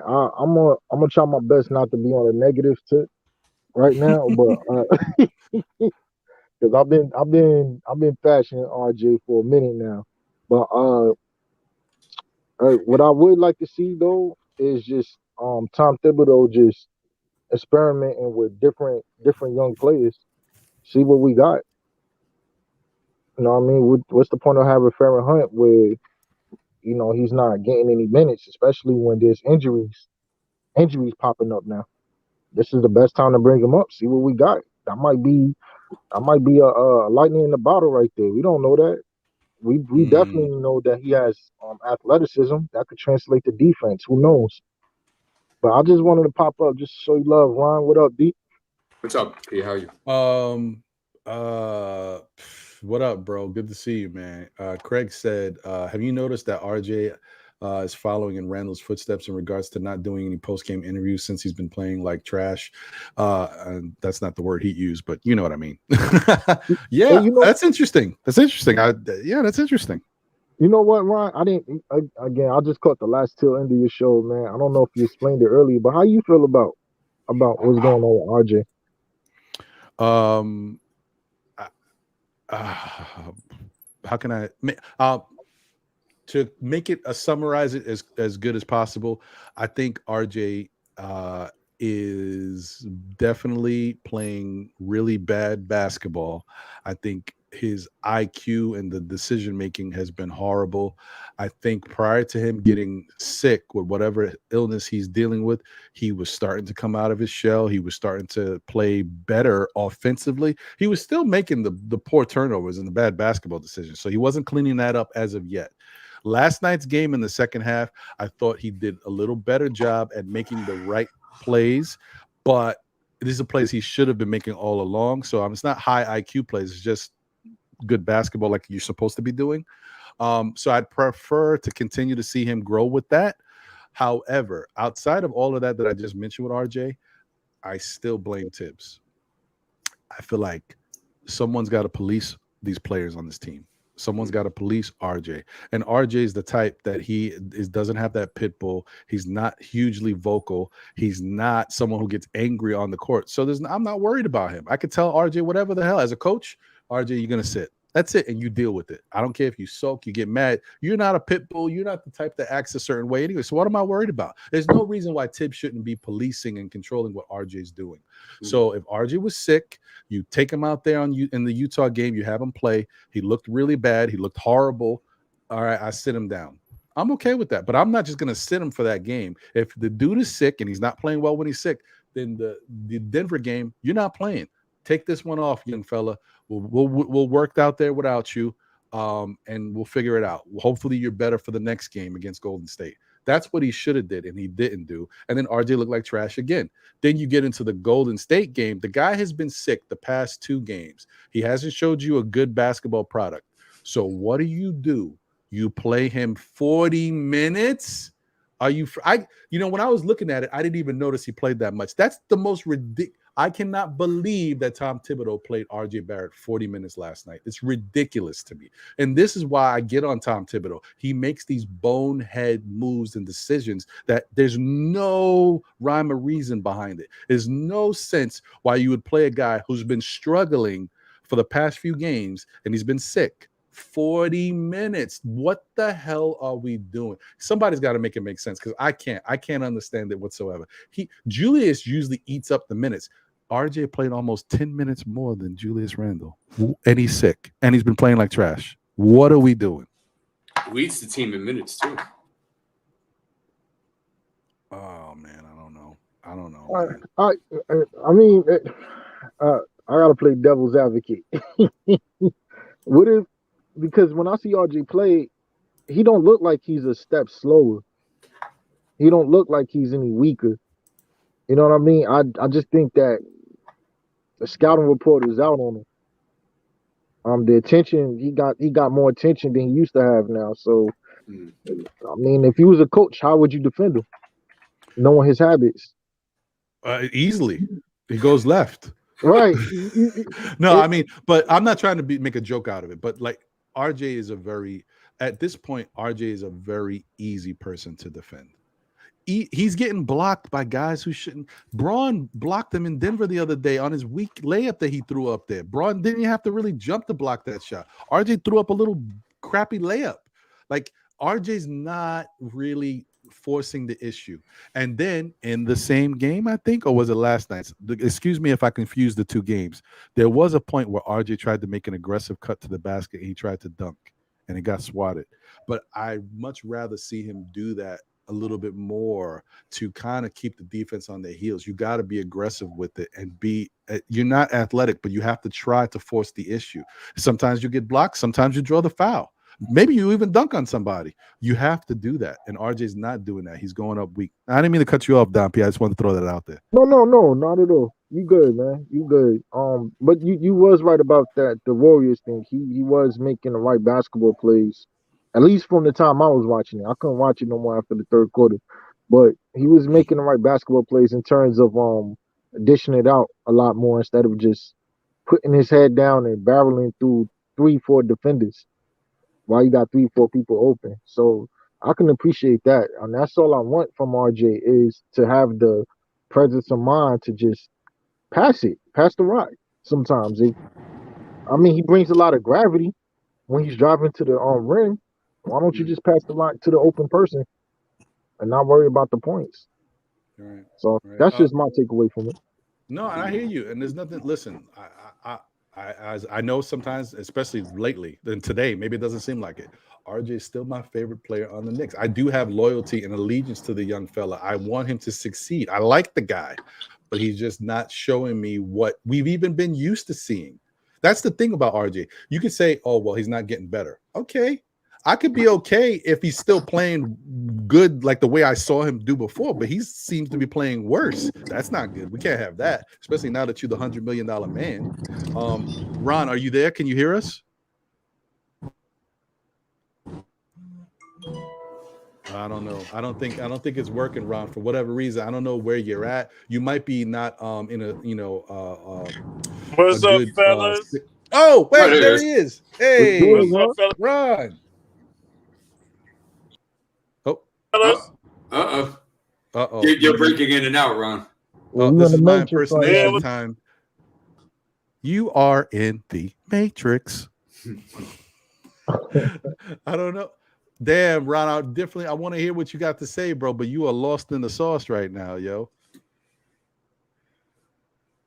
Yeah, but I gotta head out, fellas, man. I just wanted to come Alright, through, Dom. show love, man. Yeah. When you come Appreciate on, you, I bro. usually work overnights. On what is it, Oh, Fridays? So I got you. Slumped till around 2-3 in the morning.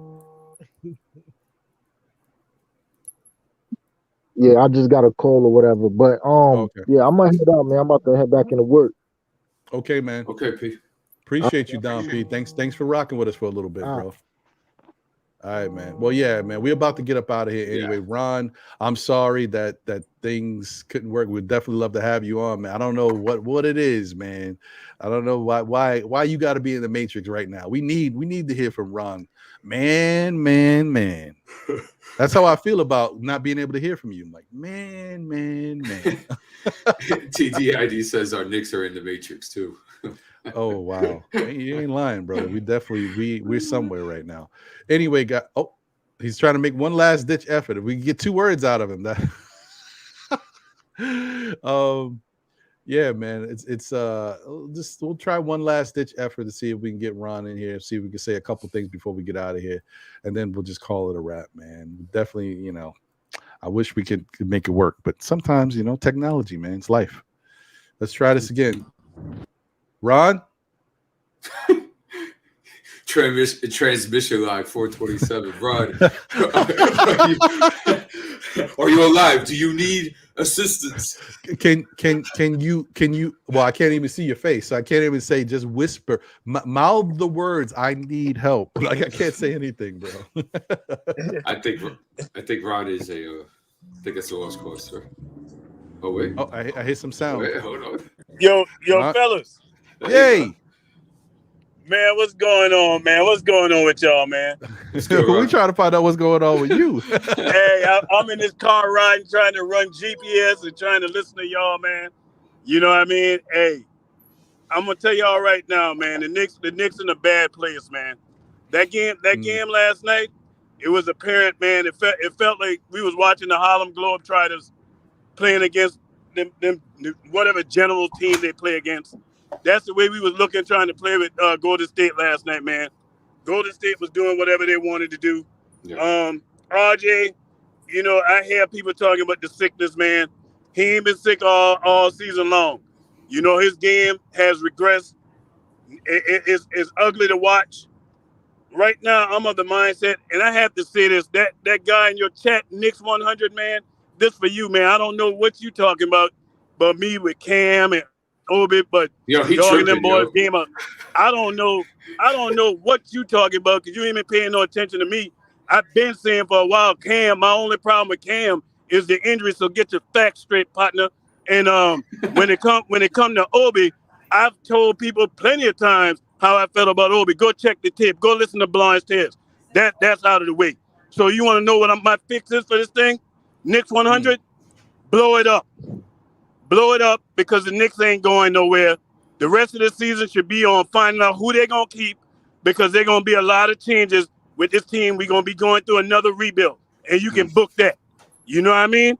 So you find out who you're going to keep, Knicks 100. Find out who you're going to keep and get some of these players off there because I think you might be a RJ fan. I think RJ your man. And I think you don't like the fact I'm talking about getting rid of him because he's the main one I've been talking about. So, hey, fellas, y'all have a good night, man. Enjoy this thing, man. Keep hope alive for these Knicks, man. But, hey, the season is over with. Stick a fork in them. Thank you. What's funny about that is that, Ron actually came with at least an explanation or a direction as to what to do.